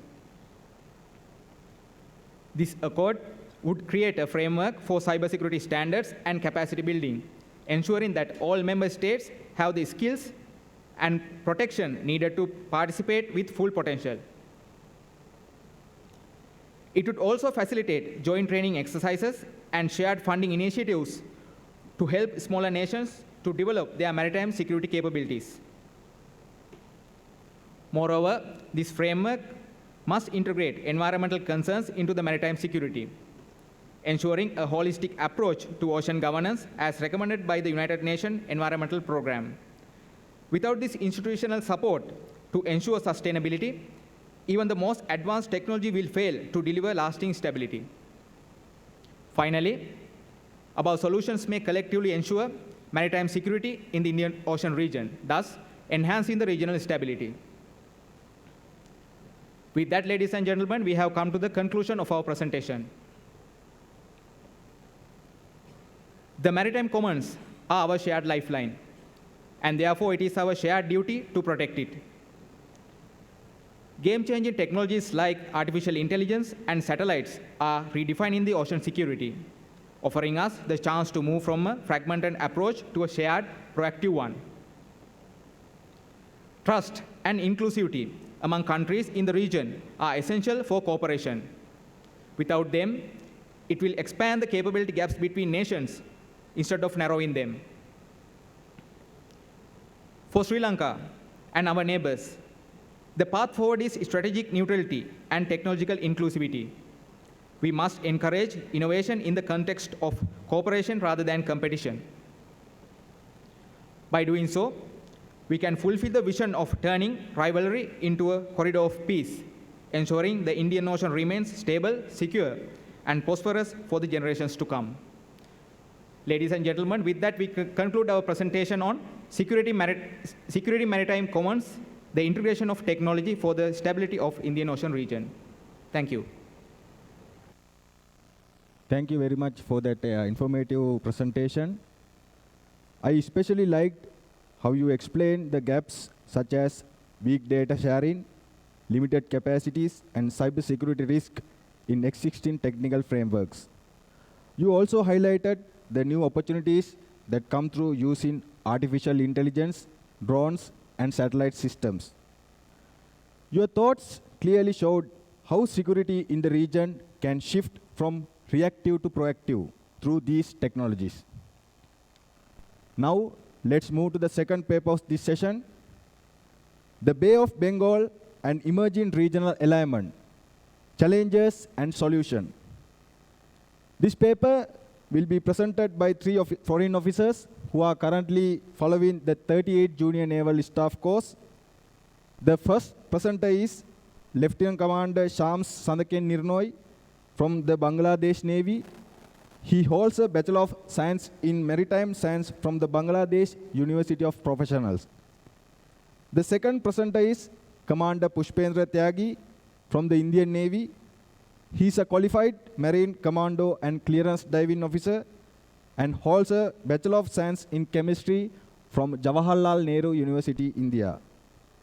The third and final presenter is Commander Sundar Pandyan from the Indian Navy and holds a Master of Science in Underwater Science from Cochin University of Science and Technology, India. This paper will highlight the key challenges in the region and how cooperation through groups like BIMSTEC and IORA can help bring stability and shared growth. I now invite three officers to deliver their presentation. Over to you, sir.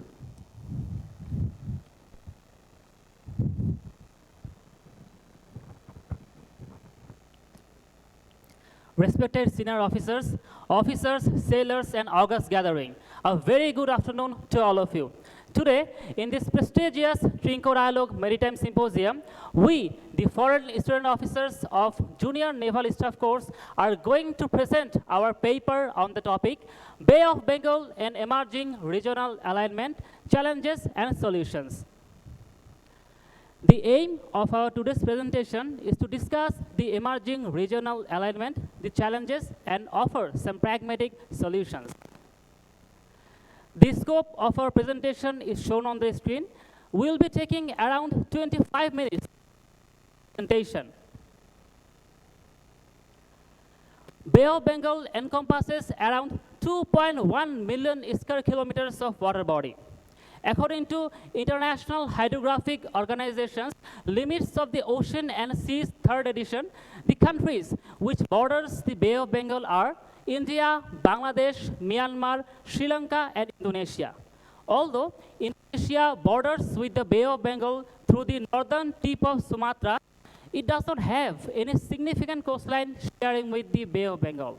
Whereas the Thailand is having a significant coastline in the western part of the country, which is connected with Bay of Bengal through the Andaman Sea. Nepal and Bhutan, being the only landlocked country in this region, are also heavily relied on Bay of Bengal for their trade and commerce. Altogether, all these countries are having 1.7 billion people who are contributing to a combined GDP of 5 trillion US dollars. Since the post-independence era, the countries of this region have seen changing socio-political dynamics through the political ups and downs, civil war, and illegal migration. However, the technological and economical development of this region have guided the country's fate towards faster development. That is why the countries of this region are trying to deepen their engagement through the regional institutions and the bilateral agreements as well. All of these factors are being influenced by the extra-regional players since our post-independence era. So altogether, all these factors are the testament of the proof that the countries of this region are shifting towards a regional alignment. Bay of Bengal is not a legal bay as per the United Nations Convention on the Law of the Sea. For becoming a legal bay, as per UNCLOS Article 10 and 11, the distance between the 2 points of the mouth of the bay must not exceed 24 nautical miles. And the waters within the bay are regarded as the internal waters of the coastal countries. Whereas, although Bay of Bengal is surrounded by land in 3 sides geographically, the distance between the 2 points of the mouth exceeds far beyond 24 nautical miles. That is why our Bay of Bengal is having territorial sea, EEZ, continental shelf, and high seas as well. However, the countries of this region are trying their best to shape their future. India, having the longest coastline and the largest EEZ of the region, are taking the leadership through their Sagar policy.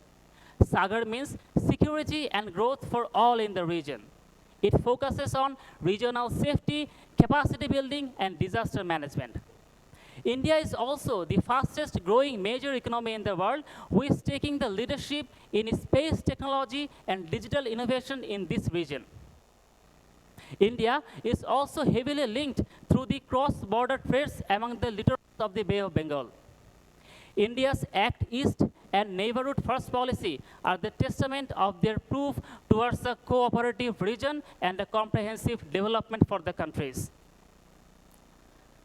Bangladesh, following the peaceful maritime delimitation between the India and Myanmar, is also focusing on the ocean-oriented strategy. Bangladesh's Indo-Pacific Outlook, which was published in the year 2023, focuses on neutrality, multilateralism, and sustainable maritime trade. The ready-made sector of Bangladesh accounts more than 12% of the national GDP, making Bangladesh a global manufacturing hub. The Bangladeshis also host the world's largest shipbreaking industry, which accounts more than 40 to 50% of the world's shipbreaking volume. Sri Lanka, located in a strategically significant location, acts as the crossroad between the east and west shipping routes. Sri Lanka's Colombo port is the busiest port in the South Asia region. This port handled more than 7.2 million TEUs in the year 2023, with 70% transshipment linked to Indian ports. The tourism sector of Sri Lanka is also one of the fastest growing economic sector of this country. This tourism sector contributed around 4.9% of the national GDP in the year 2023. Sri Lanka's equidistant foreign policy is also the proof that this country is having a cooperative mindset towards the region and towards the whole world as well. Myanmar, which links the South Asia with the Southeast Asia, is also located in a significantly strategic location. the natural resources, the key energy and connectivity sector of Myanmar attract both the regional and extra-regional players. Nepal and Bhutan, being the landlocked countries of this region, are dependent on the maritime ports of India and Bangladesh for their sustainable trade and commerce. Thailand, being the peripheral country of this region, are also investing in building a deep sea port in Myanmar for strengthening the regional connectivity. Now, with all those emerging alignments, the countries of this region are trying to deepen their engagement through the regional institutions like BIMSTEC, SAARC, and Indian Ocean Rim Association. Countries are also engaged with bilateral agreements such as the India-Bangladesh coastal shipping agreements and the India-Sri Lanka free trade agreement as well. So all these regional institutions and bilateral agreements are the proof that the countries of this region are shifting from nationalist isolation towards a cooperative regionalism. However, there are some significant challenges are there, and we have to find the pertinent solutions as well.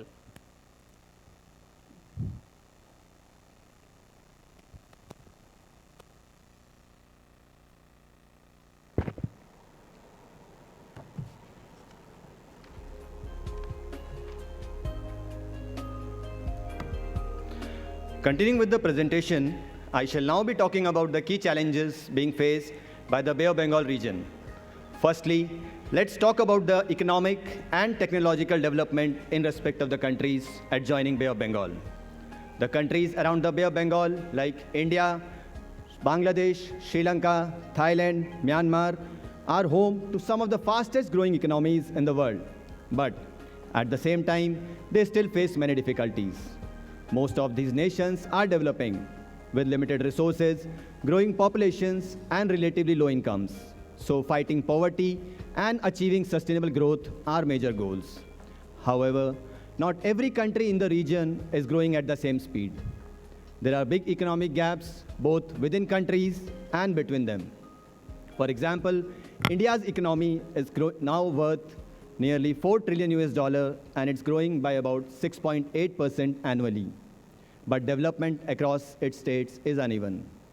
Sri Lanka's economy has recovered well from recent economic crisis and focusing on sustainable economic development.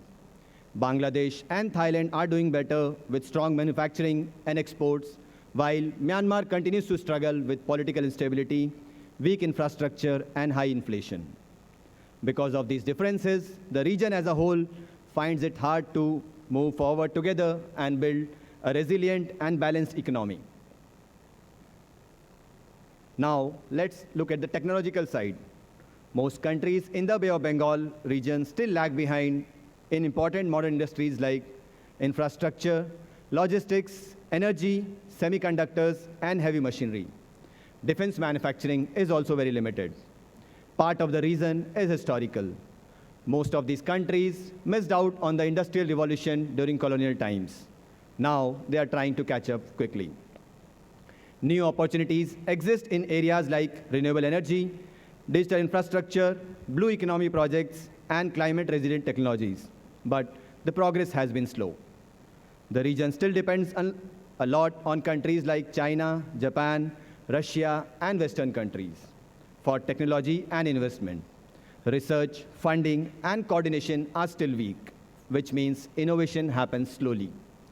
Finally, when it comes to the regional cooperation, there are some positive steps. Organizations like BIMSTEC are promoting joint projects such as power grid connections between Bangladesh, Bhutan, Nepal, and India, and electricity exports from Nepal to Bangladesh. But overall, trade and collaboration are still limited.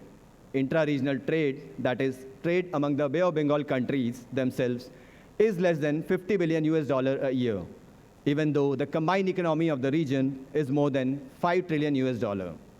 This shows there is a lot of untapped potential in the region. Next, let's look at another important issue shaping Bay of Bengal, the rising influence of countries from outside the region. The Bay of Bengal is not just important for the countries that border it. It is also a key maritime gateway for global trade and energy routes. Because of this, Major powers like China, Russia, Japan, the United States, and the Gulf nations are becoming increasingly involved here. They are investing in ports, power plants, transports, and energy projects, all to strengthen their economic and strategic positions. Let's start with China, Russia, and Japan. China is currently the most active external investor in the Bay of Bengal region.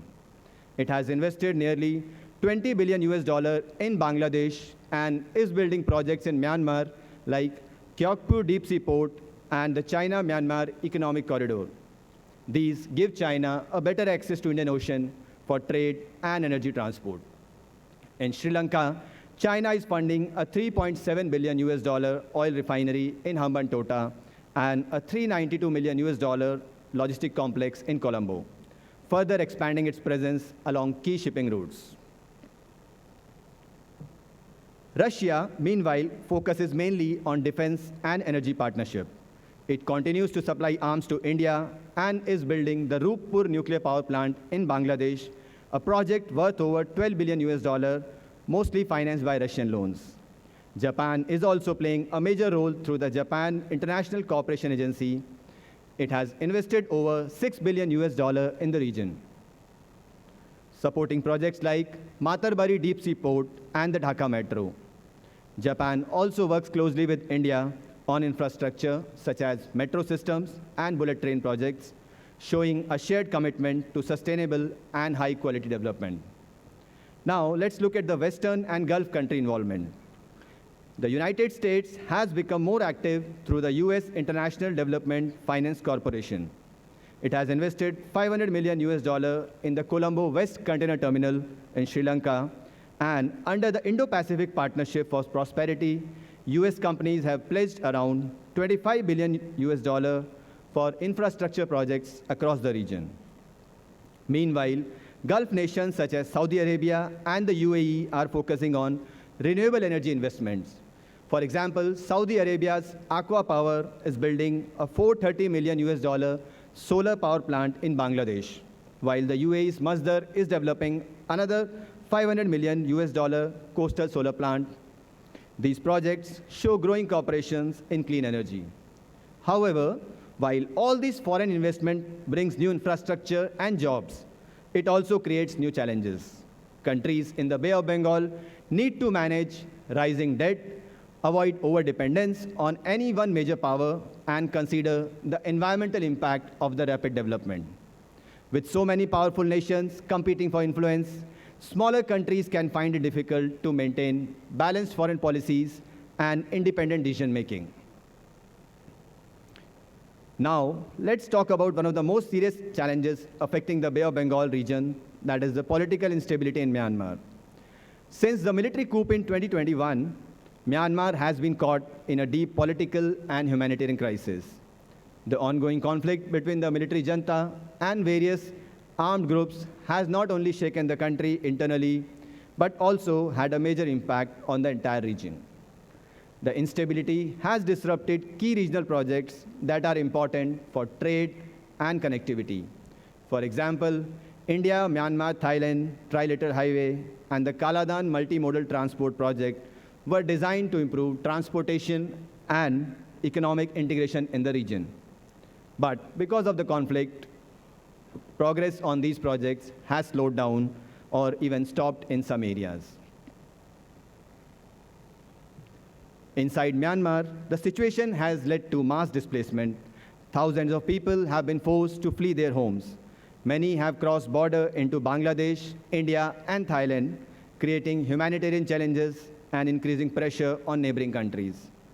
The instability has also made it easier for cross-border insurgent movements and illegal activities like smuggling and drug trafficking to spread. This adds another layer of security risk for the region. On the geopolitical side, Myanmar has become more dependent on China for financial help, infrastructure investment, and diplomatic support. This growing Chinese influence is changing the strategic balance in the Bay of Bengal and the broader Indo-Pacific region. So, what does all this mean for the region? To put it simply, Myanmar's crisis is not just a national issue, it's a regional problem. It affects trade, security, humanitarian stability, and cooperation among neighboring countries. To talk about the solution for the challenges which I have just mentioned, I would now hand over to the next speaker.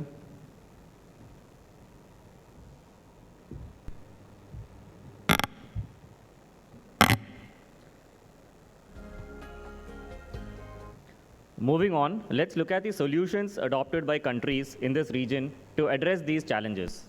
The key challenges are poor and uneven economic development, a deeply rooted technological disadvantage, and extra-regional influence.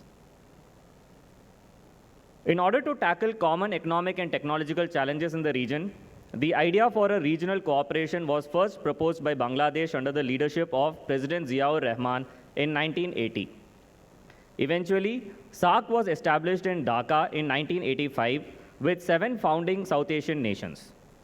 The vision of SAARC was to promote peace, stability, and progress in South Asia. In 1997, another sub-regional cooperation called BISTEC was founded by 4 countries, Bangladesh, India, Sri Lanka, and Thailand. Myanmar, Bhutan, and Nepal were later included to form the present BIMSTEC, renamed as Bay of Bengal Initiative for Multi-Sectoral Technical and Economic Cooperation. BIMSTEC holds a distinct characteristic of being the only organization which links South Asia and Southeast Asia, that is, Myanmar and Thailand.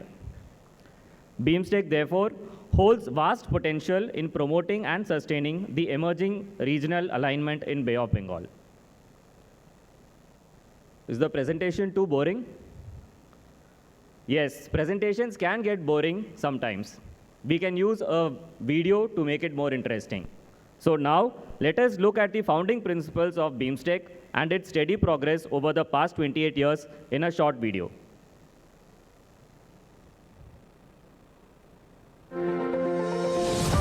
The Bay of Bengal is the largest bay in the world, situated in the northeastern part of Indian Ocean with an area of about 2.17 million square kilometers.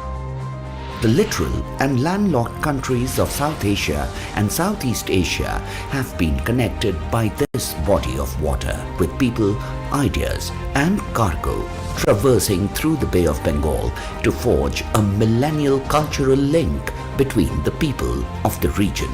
BIMSTEC came into being to build on this historic links and to jointly leverage the tremendous natural and human potential of the region to achieve an open, prosperous, resilient, and peaceful Bay of Bengal region. BIMSTEC, the Bay of Bengal Initiative for Multi-Sectoral Technical and Economic Cooperation, is a regional multilateral organization of 7 countries that came into being in 1997. All member countries lie in the littoral and adjacent areas of Bay of Bengal, forming a unique link between South and Southeast Asia with 5 members from South Asia, Bangladesh, Bhutan, India, Nepal, and Sri Lanka, and 2 from Southeast Asia, Myanmar, and Thailand. The BIMSTEC region brings together 1.68 billion people, 21.7% of the world population, and combined GDP of around $3.5 trillion. BIMSTEC came into being on 6 June 1997 through the Bangkok Declaration. Initially, this economic bloc was formed with 4 member states with the acronym BISTEC: Bangladesh, India, Sri Lanka, and Thailand Economic Cooperation. Myanmar, Nepal, and Bhutan later became part of the organization, with the grouping renamed to Bay of Bengal Initiative for Multi-Sectoral Technical and Economic Cooperation. The BIMSTEC works on the objective of creating an enabling environment for the rapid economic development of the BIMSTEC region, accelerate the economic growth and social progress in the Bay of Bengal region, security cooperation to tackle traditional and emerging challenges in the region, promoting active collaboration and mutual assistance in economic, social, technical, and scientific fields. Eradicate poverty. Establish multidimensional connectivity. Promote synergy among connectivity frameworks in the region for shared prosperity. Promote trade and investment in the region. Since inception, BIMSTEC has been moving forward with the ethos of mutual development of the member states through consensus. BIMSTEC always works on the basic principles of sovereign equality, territorial integrity, political independence, non-interference in the internal affairs of the member states, peaceful coexistence, mutual benefit, constituting an addition to and not a substitute for bilateral, regional or multilateral cooperation involving the member states. India is the lead country for security pillar which coordinates cooperation in the fields of counter-terrorism and transnational crime, disaster management and energy security. The remaining priority areas and their lead countries are trade, investment and development, Bangladesh, environment and climate change, Bhutan, people-to-people connects, Nepal, agriculture and food security, Myanmar, science, technology and innovation, Sri Lanka, and connectivity, Thailand. The importance of BIMSTEC to India is reflected in the fact that it is at the heart of three of our core policies, that is, Neighborhood First, Act East, and the development of India's Northeast. India has initiated several initiatives in the BIMSTEC framework towards institution and capacity building, including grant of $1 million to the BIMSTEC Secretariat, establishment of BIMSTEC Energy Center in Bengaluru, establishment of BIMSTEC Center for Weather and Climate in Noida, enhanced maritime science collaboration through BIMSTEC Marine Research Network BMREN, as well as through offer of scholarships and skill upgradation programs in the fields of agriculture, forestry, security, trade facilitation, diplomatic training, etc. for members of BIMSTEC countries. India has also hosted the BIMSTEC Aquatic Championship, February 2024 in New Delhi. BIMSTEC Business Conclave in June 2023 in Kolkata. Second Disaster Management Exercise, February 2020 in Puri. The first Disaster Management Exercise in October 2017 in New Delhi, and BIMSTEC Conclave of Ports in November 2019 in Visakhapatnam, with the initiatives strengthening multifaceted cooperation in the Bay of Bengal region. Regular meetings at the level of leaders, ministers and senior government functionaries, as well as at the level of expert groups, think tanks and people-to-people contacts across all the areas of cooperation has been steadily unlocking the developmental potential of the Bay of Bengal region for well over 2 decades. Going forward, BIMSTEC is set to play a key role in driving growth and prosperity in the region, built on the principles of brotherhood and partnership.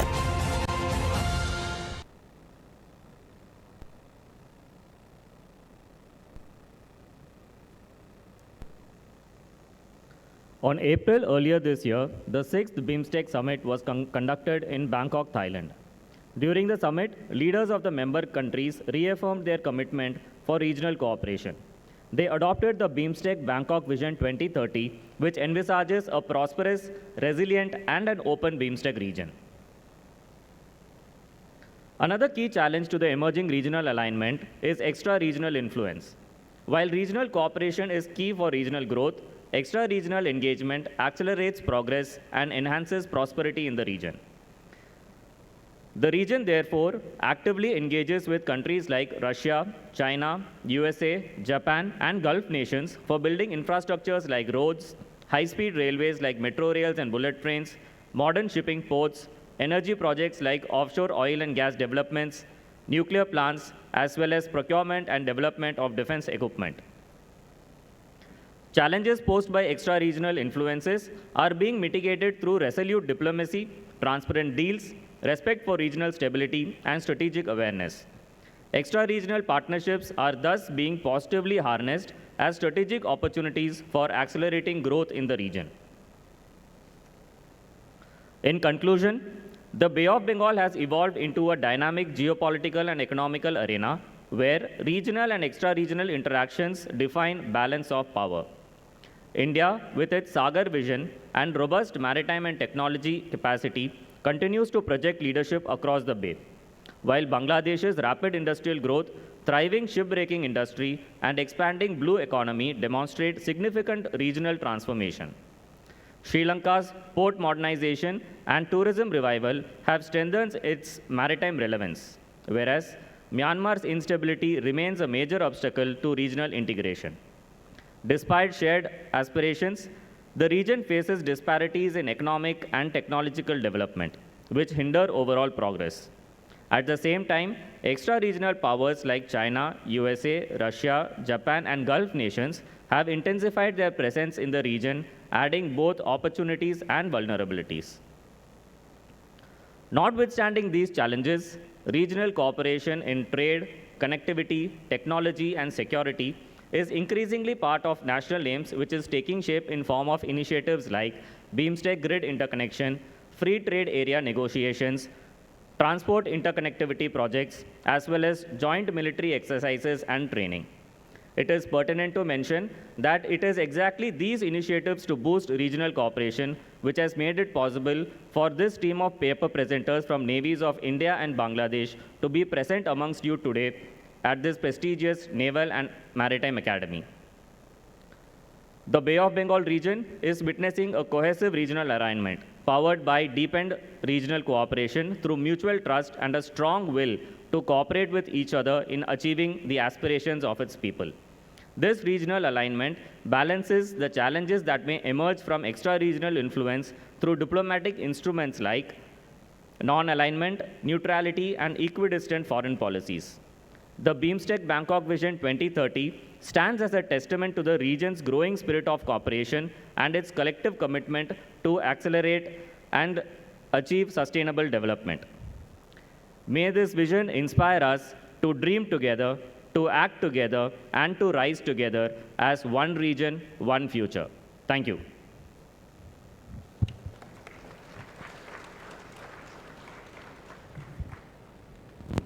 Thank you for those valuable insights. What we heard here is how Bay of Bengal is changing, and it is a no longer divided line. It is a bridge that connects growth, strategy, and cooperation. The officers also highlighted how the region is moving from competition toward collective progress through BIMSTEC. Now we will move to the final paper of this session, Geopolitical Realignments of Middle Powers in Indian Ocean Region. This paper will be covered by two officers, namely Lieutenant Commander Saviru Vatsara and Lieutenant Commander Asela Wickramarachchi. Lieutenant Commander Saviru Vatsara, qualified civil engineer in the Sri Lanka Navy. He graduated Bachelor of Science in Civil Engineering from General Sir John Kotalawala Defence University. Lieutenant Commander Asela Wickramarachchi specialized as navigating officer in the Sri Lanka Navy. He graduated Bachelor of Science in Maritime, Naval and Maritime Studies from General Sir John Kotalawala Defence University. I now invite both the officers to deliver their presentation.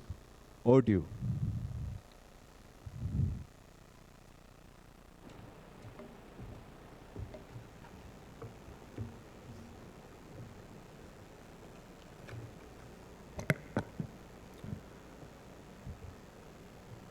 Thank you, Chair, for your loving introduction. Without further ado, I am moving towards our presentation for Trinco Dialogue Maritime Symposium 2025, which is going to be discussed on geopolitical realignments of middle powers in Indian Ocean region.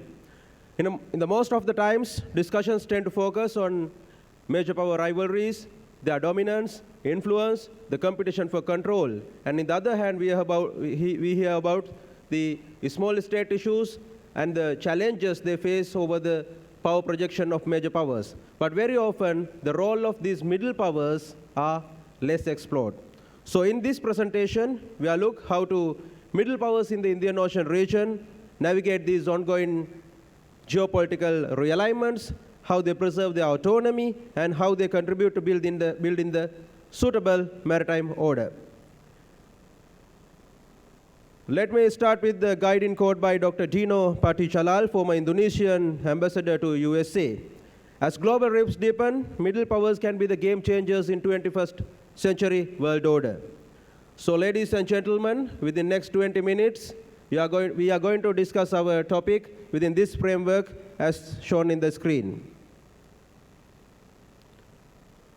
As most of the previous speakers talk about the Indian Ocean region, I am not going further deepen, but as a little introduction, you all know with the shifting of global order from west to east, Indian Ocean became one of the prominent and most important ocean in 21st century, and as well as became a strategic and economic hub, while it's standing central to both economic development and strategic competition in global and regional order.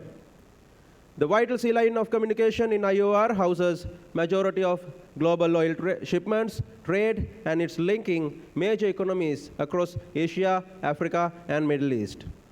In such a situation, middle powers became actors, maintaining regional stability and shaping the maritime order. So in this situation, it's better to know about who are these middle powers. There may be several definitions, but when we move to some simple categorization, middle powers are the countries stand in between great and small power countries.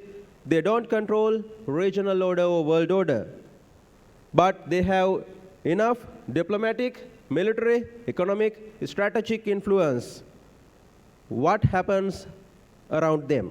In this paper, we made boundaries considering the collectiveness of military and economic capabilities according to the purchasing power parity and global firepower index, and as well as the strategically importantness. We could identify nine middle power countries in the IOR as shown in the screen from east to west: Australia, Singapore, Malaysia, Indonesia, Pakistan, Iran, Saudi Arabia, the UAE, and South Africa. Next, we are moving to know about what is this geopolitical realignment.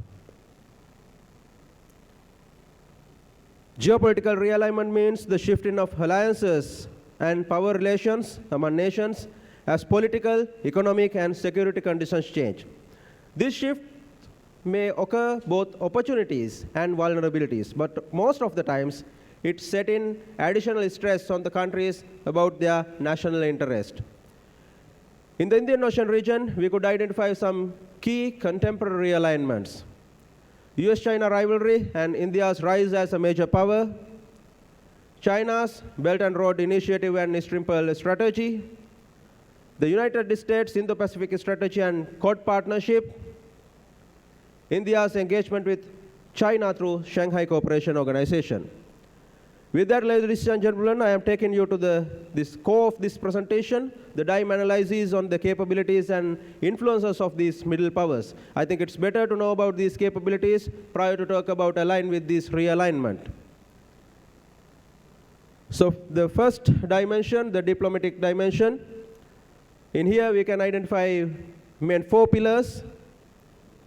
Multilateral and institutional engagement, this mainly talking about the involvement with regional and international organizations. The strategic balance and hedging, this is mainly focusing about the balance in between major powers to protect their national interests. Maritime and economic diplomacy, this shows the middle powers enhancement in regional connectivity and as well as the blue economic cooperation. One of the best example is that UAE and Saudi Arabia, they are making the Asia-Africa interconnectivity through their port investments. Norm building and cooperative security. This indicates promote maritime governance based on the international law and equal opportunities. The Indonesia's global maritime fulcrum is one of the best example for this. And next we are moving to the information dimension. Strategic communication and public diplomacy. This defined as that using information, education, and communication as a tool in regional affairs. Especially Australia using that. Australia, some of their scholarship programs like Australian Awards are one of best example for this. Cultural and religious soft power. Some countries, they are using their cultural bonds and religion bonds as ties with regional relationships.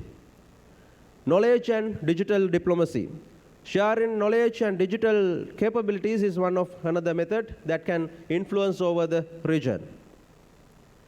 Image building and modernization narratives. This indicates that enhancing their global reputation and attracting investment justify domestic reforms. Next, we are moving to military dimension, the maritime security and deterrence.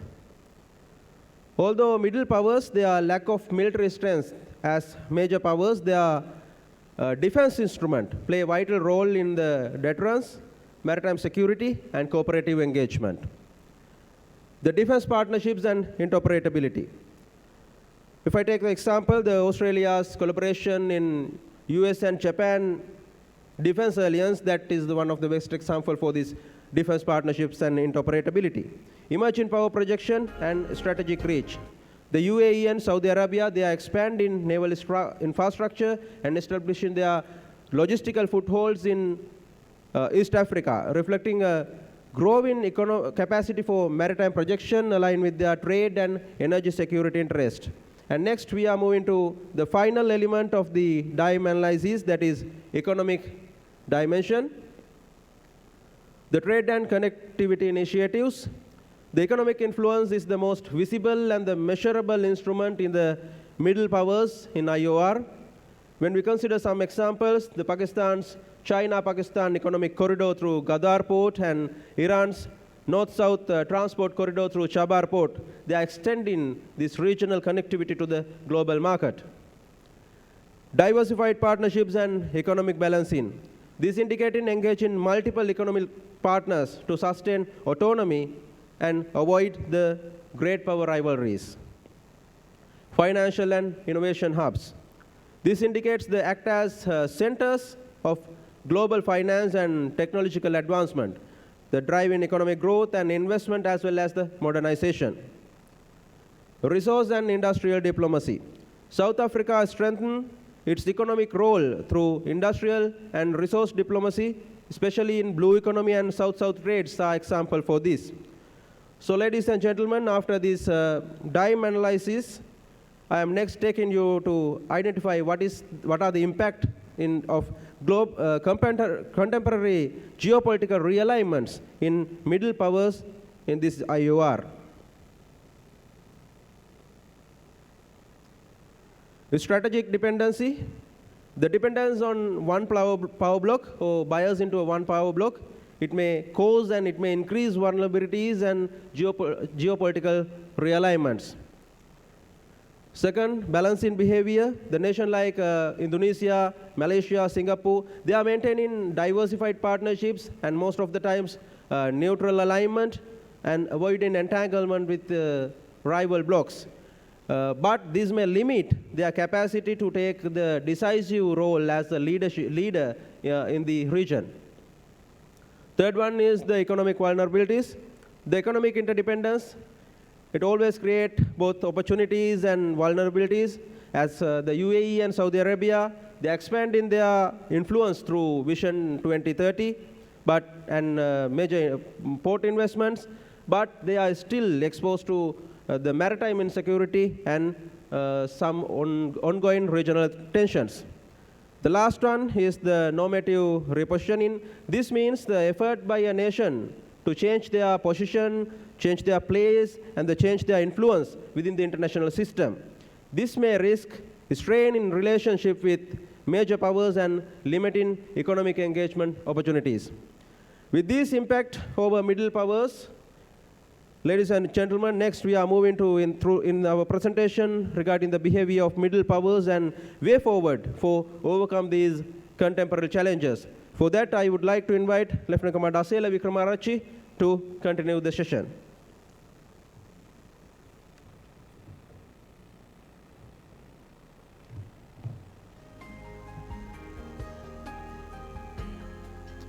Thank you, Lieutenant Commander Vatsara. The Indian Ocean region has become a co-arena of strategic competition and cooperation among global powers. In this environment, middle powers' strategic behavior focuses on preserving autonomy, protecting maritime interest, and promoting regional stability while adapting to the influences of active major players. In this paper, we identified 5 behaviors of middle powers in Indian Ocean region. The strategic flexibility and hedging. Middle powers in Indian Ocean region demonstrate strategic flexibility. Rather than taking sides, they balance relation among the competing major powers through multi-alignment and hedging strategies. Their goal is to safeguard autonomy, manage economic exposure, and maintain regional stability within an increasingly competitive Indo-Pacific corridor. For example, Australia provides a clear case of strategic hedging. It strengthens its maritime deterrence through frameworks like the Quad and AUKUS, while closely aligned with United States with carefully balancing of China's influence to protect its national interest. Cooperative networking among the middle powers. Middle powers in the Indian Ocean region build practical partnerships based on shared interests such as maritime security, trade, and sustainable development. A good example is the Australia-Indonesia partnership, which involves joint naval patrols, counter-piracy operation, and maritime awareness programs. These efforts show how geographically important middle powers can reinforce regional security independently. In the Western Indian Ocean, South Africa plays a key role through platforms like BRICS and IORA, promoting African-Asian cooperation. It supports blue economy initiatives and port connectivity projects, and also helping to link the Southern Indian Ocean and strengthen regional integration. Economic diplomacy and maritime connectivity.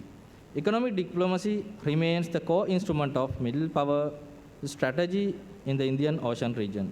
By investing connectivity, trade, and infrastructure, these states turn economic strength into strategic influence. Further, it supports regional stability while advancing their national interest.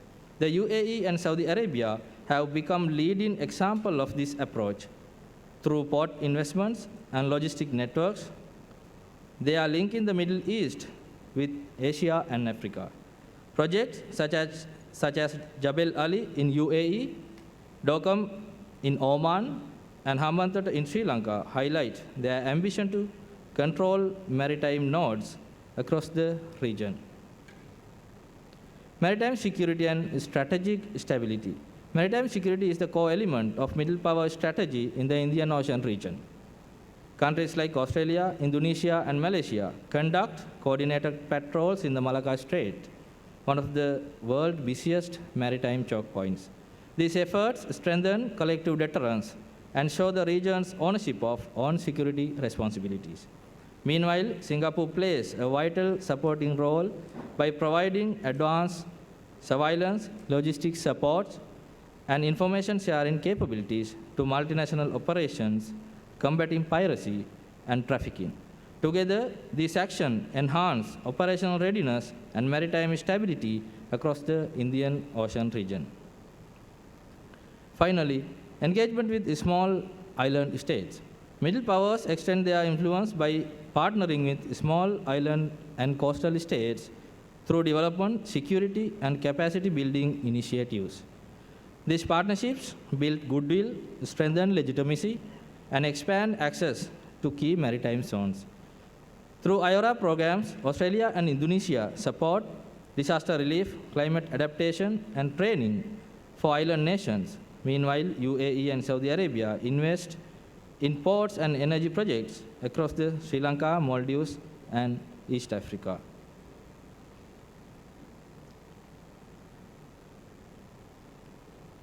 Moving to conclusion, we identified 9 countries as middle power in Indian Ocean region. The contemporary realignment of Indian Ocean region is creating a multipolar environment by positioning middle powers as pivotal actors in regional stability, maritime governance, and economic connectivity. Countries hedge to balance major powers, build regional partnerships, strengthen maritime security, and engage small island states to extend influence. These steps demonstrate their adaptive and pragmatic behavior in shaping the Indian Ocean region.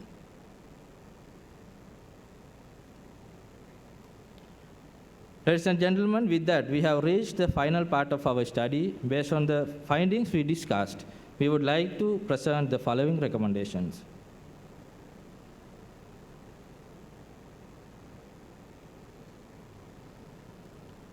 Institutionalizing middle power multilateralism. Firstly, middle power should strengthen structured coordination mechanisms that operate independently of major power blocks. Existing platforms such as Indian Ocean Rim Association and Indian Ocean Naval Symposium can be transformed into more action-oriented institutions. Middle powers can take the lead in specialized clusters. For example, maritime safety led by Australia and Indonesia, blue economy initiatives by South Africa and UAE, and digital governance by Singapore and Malaysia. Developing strategic economic corridors beyond the rival blocks. Middle powers should jointly design and co-finance interlinked economic and digital corridors that connect their key ports and logistic hubs, such as Godha in Pakistan, Chabar in Iran, Dokam in Oman, Jebel Ali in the UAE, Colombo in Sri Lanka, and Singapore. These connectivity projects would help reduce vulnerability to the ongoing US-China economic polarization and promote a shared resilient maritime economy across the Indian Ocean region. Enhancing maritime domain awareness through shared technology. Middle powers should enhance joint maritime surveillance and situational awareness. They can integrate national maritime domain awareness system into a middle power maritime information network using AI and satellite data for real-time monitoring of sea lanes and illegal activities. Singapore, Australia, and Indonesia could lead this effort, linking with South Africa, the UAE, and Saudi Arabia to ensure comprehensive ocean coverage across the Indian Ocean region. Advancing collective voice in global governance. Middle powers are required to strengthen their collective influence in global maritime governance. Bodies like International Maritime Organization and UN Ocean Conference. Through coordinated policy advocacy on sustainable shipping, equitable ocean resources, and freedom of navigation, they can ensure that Indian Ocean region prioritize, shape global maritime norms. Leveraging middle power diplomacy for conflict mediation. Middle powers can facilitate dialogue amid rising major power polarization. Neutral states like Indonesia, Singapore, and South Africa could establish a Track 1.5 dialogue mechanism, bringing together major powers to mediate maritime and economic disputes in the Indian Ocean region. Finally, building strategic partnerships with small island states. Middle powers should create a middle power small state partnership network to coordinate climate adaptation, maritime security, and sustainable fisheries with island nations like Sri Lanka, Maldives, Seychelles, and Mauritius. This engagement enhances legitimacy, extends influence into strategic maritime zones, and balance major power presence among smaller states. Ladies and gentlemen, with that, we conclude the final presentation of the second session of Trinco Dialogue Maritime Symposium 2025. Thank you. Thank you for that excellent presentation. They explained deeper about DIME. Now we completed all the presentations. Then let's move to the discussion. Audience can raise your questions You can forward your questions through online also. We are running out of the time. I can allow for few questions.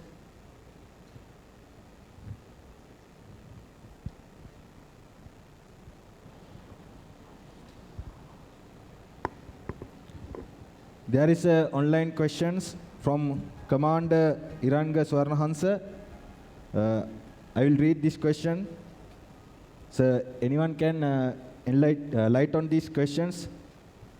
How can regional countries ensure the trust and cooperation to effectively address shared maritime security concerns? I repeat again this question. How can regional Excuse me, countries... Chair. I think that question is for the previous session. Mistaken, it has been taken to this one. Sorry. My pardon, sir.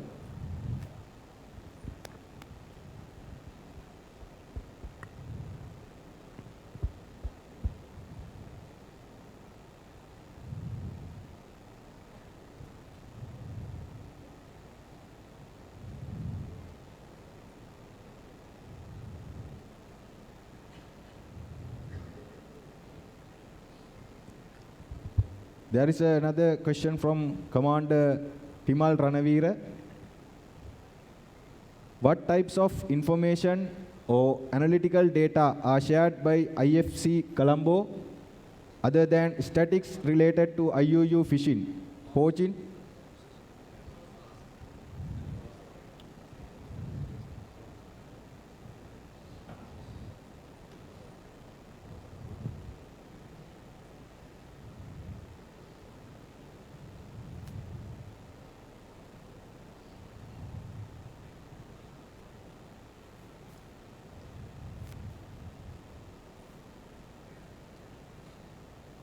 There are no any online questions yet.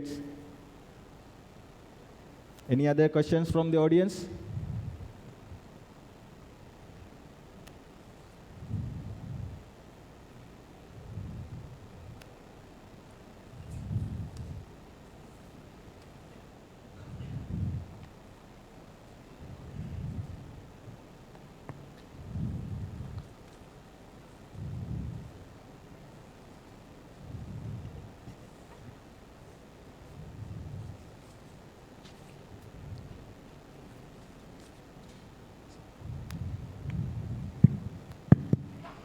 Good afternoon, I am Commander Dilip Fernando, and I have a question about the regional cooperation. So we see there are so many regional bodies all around the world, and as you all mentioned that the SAARC is the least active in this moment. And we know the reasons. I don't want the reasons, but what we can do to improve through the economic ways, not the military ways, not the cooperation ways, in the economic measures, what we can do to reduce that gap between the superpower in the regional power with the other countries, in your views in this regard. So thank you very much for your question. The sir is asking, the SAARC is now not working at the time. Now the BIMSTEC is now working.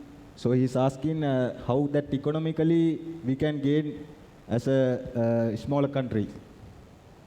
Thank you very much for that question, sir. It is indeed a relevant question for this day and age, wherein the entire globe is trying to progress towards economic prosperity. It is sheer political will which can take decisions such as cooperation and extend it to materialize on ground. For an example, the advantages of a cooperation in an economics is well understood not just by developing countries but the most developed countries as well. But the decision taken by United Kingdom for Brexit to come out of such a cooperation speaks immensely about how the political alignment takes charge over the disadvantages of a cooperation. So unless there is political will, no cooperation can take form and come to existence and reap the benefits. As on date, like you correctly mentioned, the inefficiencies of SARC, I think such a political will is available in BeamStack, and probably BeamStack can see much more benefit in the coming years. We can only wait and watch. Talking about SARC, the framework still exists. Tides will rise, they will fall. Let us wait and see if there is another chance for SARC as well. As a common man, there is nothing much to see, nothing much to do, but to hope that the political alignment supports such cooperations.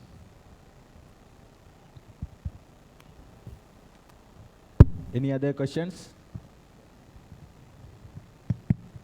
I am Lieutenant Commander Jayasekara from NMA. So previous discussions we found that because of the superpower rivalries, so many littoral countries face some security threats and also vulnerabilities. So because of these middle powers in this region, in this IOR region, are there any littoral countries facing something, any security threats or any vulnerabilities? Any officer can shadow on this question?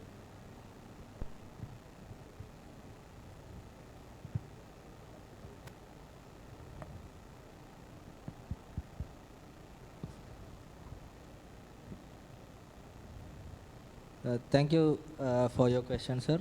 When you consider about Indian Ocean region, we identified 9 countries as the middle powers, and there are, as first session that speaker discussed, there are any other small powers and also a small island state also there. Littorals in the sense coastal areas. Yes, of course, in this region, piracy and the traditional,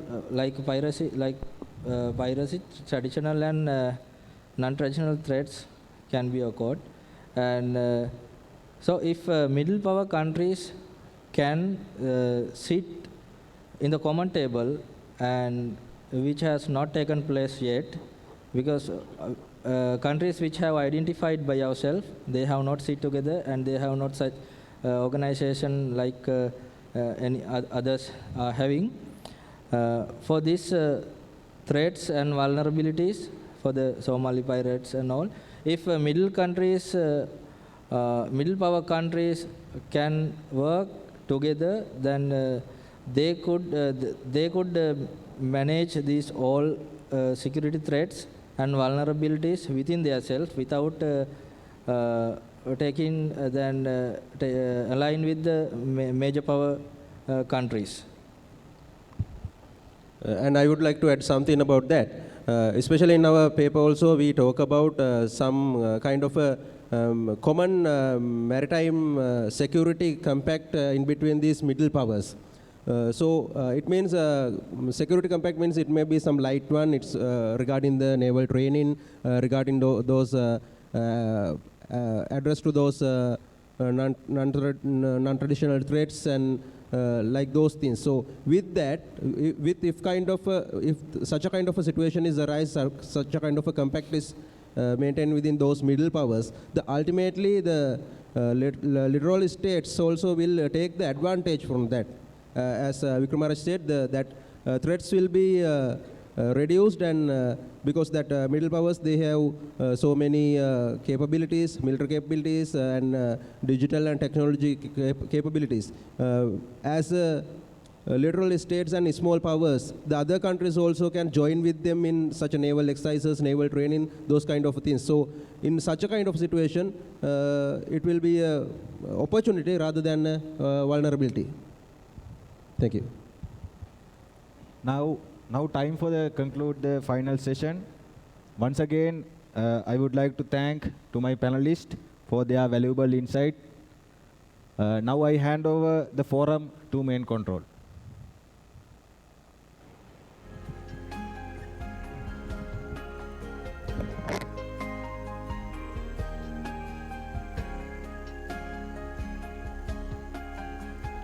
Thank you very much to Lieutenant Commander Dilshan Pereira, Student Officer of 38 Junior Naval Staff Course, for moderating this session, and the 7 paper presenters for presenting their insightful papers.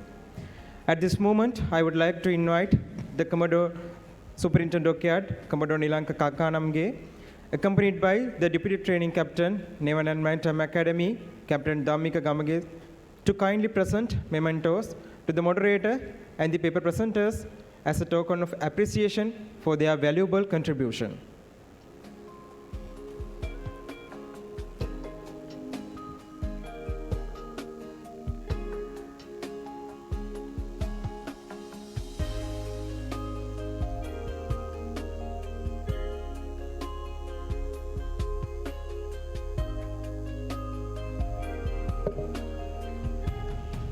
Now I invite paper presenters of this session to come forward and accept the memento as a token of appreciation.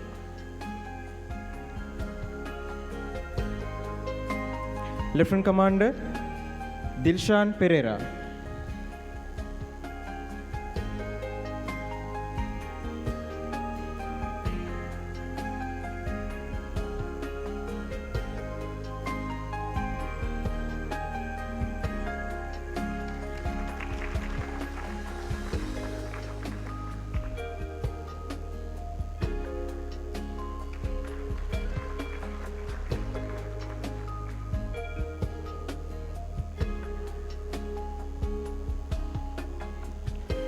Lieutenant Commander Lahiru Vijayaratna.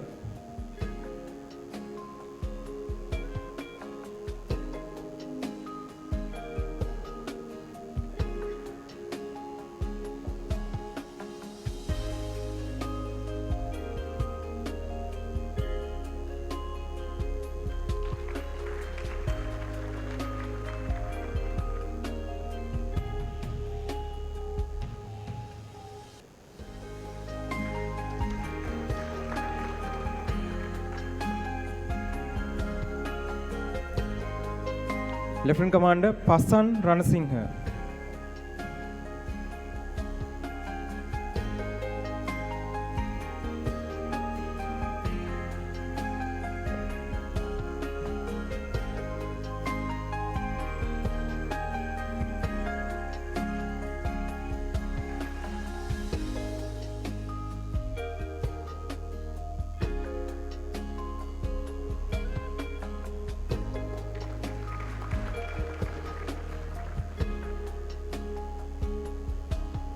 Commander Sundara Pandian.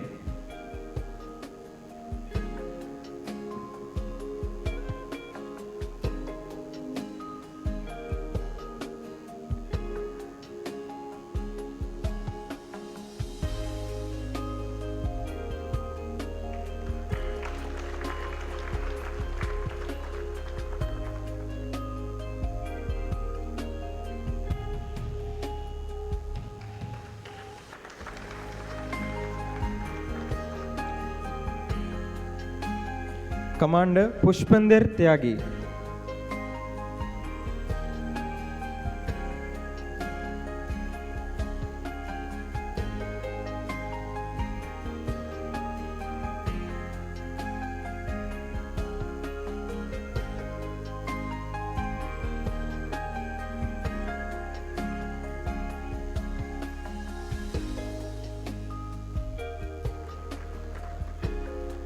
Lieutenant Commander Sham Sadekin Nirnoi.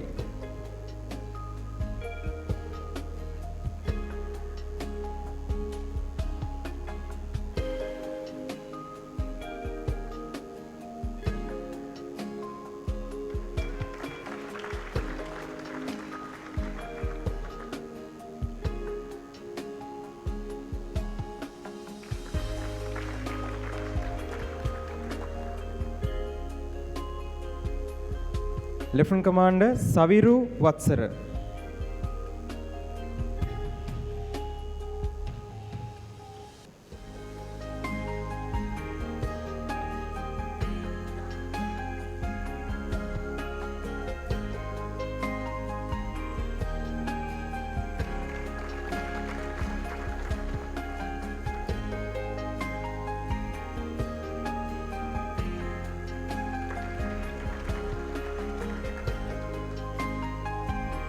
Lieutenant Commander Asela Vikramarachi.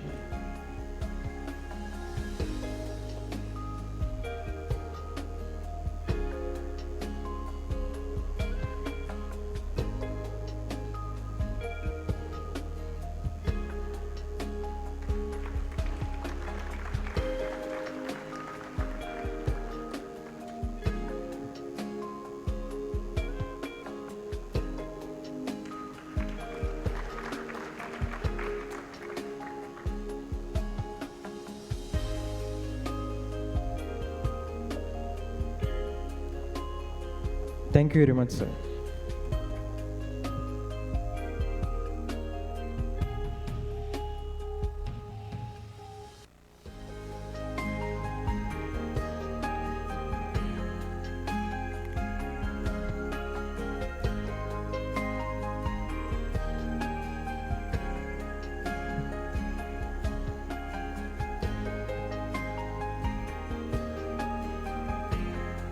Ladies and gentlemen, now we have sailed towards the conclusion of Trinco Dialogue Maritime Symposium 2025 and time to convey gratitudes behind the success of this great occasion.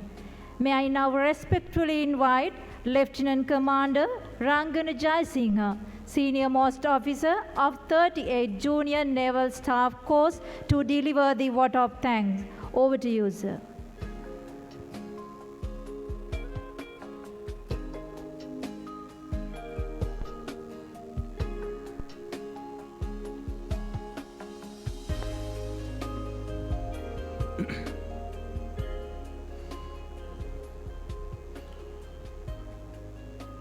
Flag rank officers, distinguished invitees, ladies and gentlemen, a very good afternoon to you all. Today marks a significant day for the Naval and Maritime Academy with the successful conclusion of Trinco Dialogue Maritime Symposium 2025. This symposium has been a remarkable platform where distinguished presenters share their valuable researches and insights, making it both meaningful and memorable. Ladies and gentlemen, it is my great honor and privilege to deliver the vote of thanks on behalf of the student officers of Junior Naval Staff Course number 38. At the outset, I extend my heartfelt gratitude to our distinguished chief guest, Commander Eastern Naval Area, Rear Admiral Ravindra Thisera, for accepting our invitation and delivering an inspiring inaugural address that set the tone for today's discussion.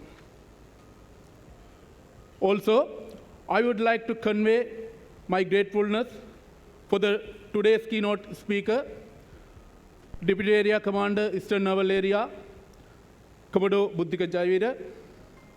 His presence has added immense prestige to this event, and we deeply value the wisdom, insightful thoughts he has shared with us today. I wish to express my sincere gratitude to the Flag Officer Commanding Naval Fleet, Heads of Department of Eastern Naval Area, Commanding Officers of Ships and Establishment for their unwavering support.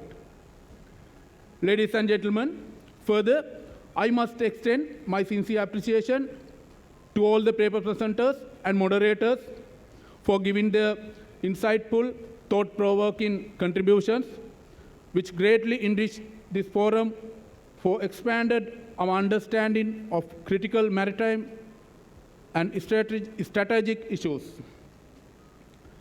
I wish to extend my heartfelt appreciation to the directing staff and the admin staff of Naval and Maritime Academy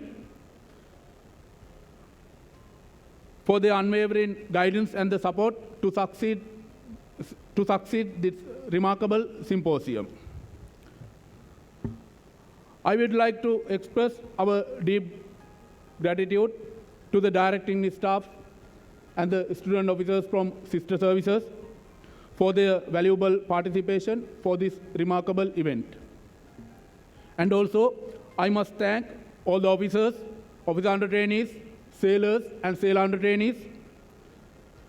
Your active participation and presence have contributed to the success and vibrancy of this event. Finally, it is my privilege to extend our immense gratitude to the Commandant, Naval and Maritime Academy, Commodore Dinesh Bandara, for being the backbone of this event. Sir, your utmost guidance, unwavering support, and visionary leadership throughout the planning and the execution have been instrumental in making this event a success. As we conclude, let us look forward with great anticipation to the 11th Trincomalee Maritime Symposium in next year, where we will once again come together to exchange our knowledge, share experiences, and shape the future of maritime security. Thank you very much.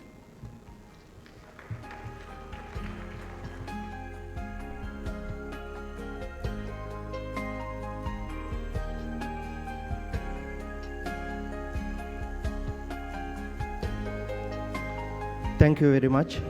Ladies and gentlemen, the student officers of 38 Junior Naval Staff Course believe that this symposium has effectively functioned as a tactical forum for advancing operational understanding and collective security imperatives within the Sri Lanka Navy. These sessions facilitated analytical disclosure on emerging maritime threats, technological integration, and the strategic roles of middle powers and small island states. In such an environment, your role is pivotal for upholding the Navy's core values, remaining strategically conscious, and enhancing your professional knowledge. With that, ladies and gentlemen, the Trinco Dialogue Maritime Symposium 2025 is officially adjourned.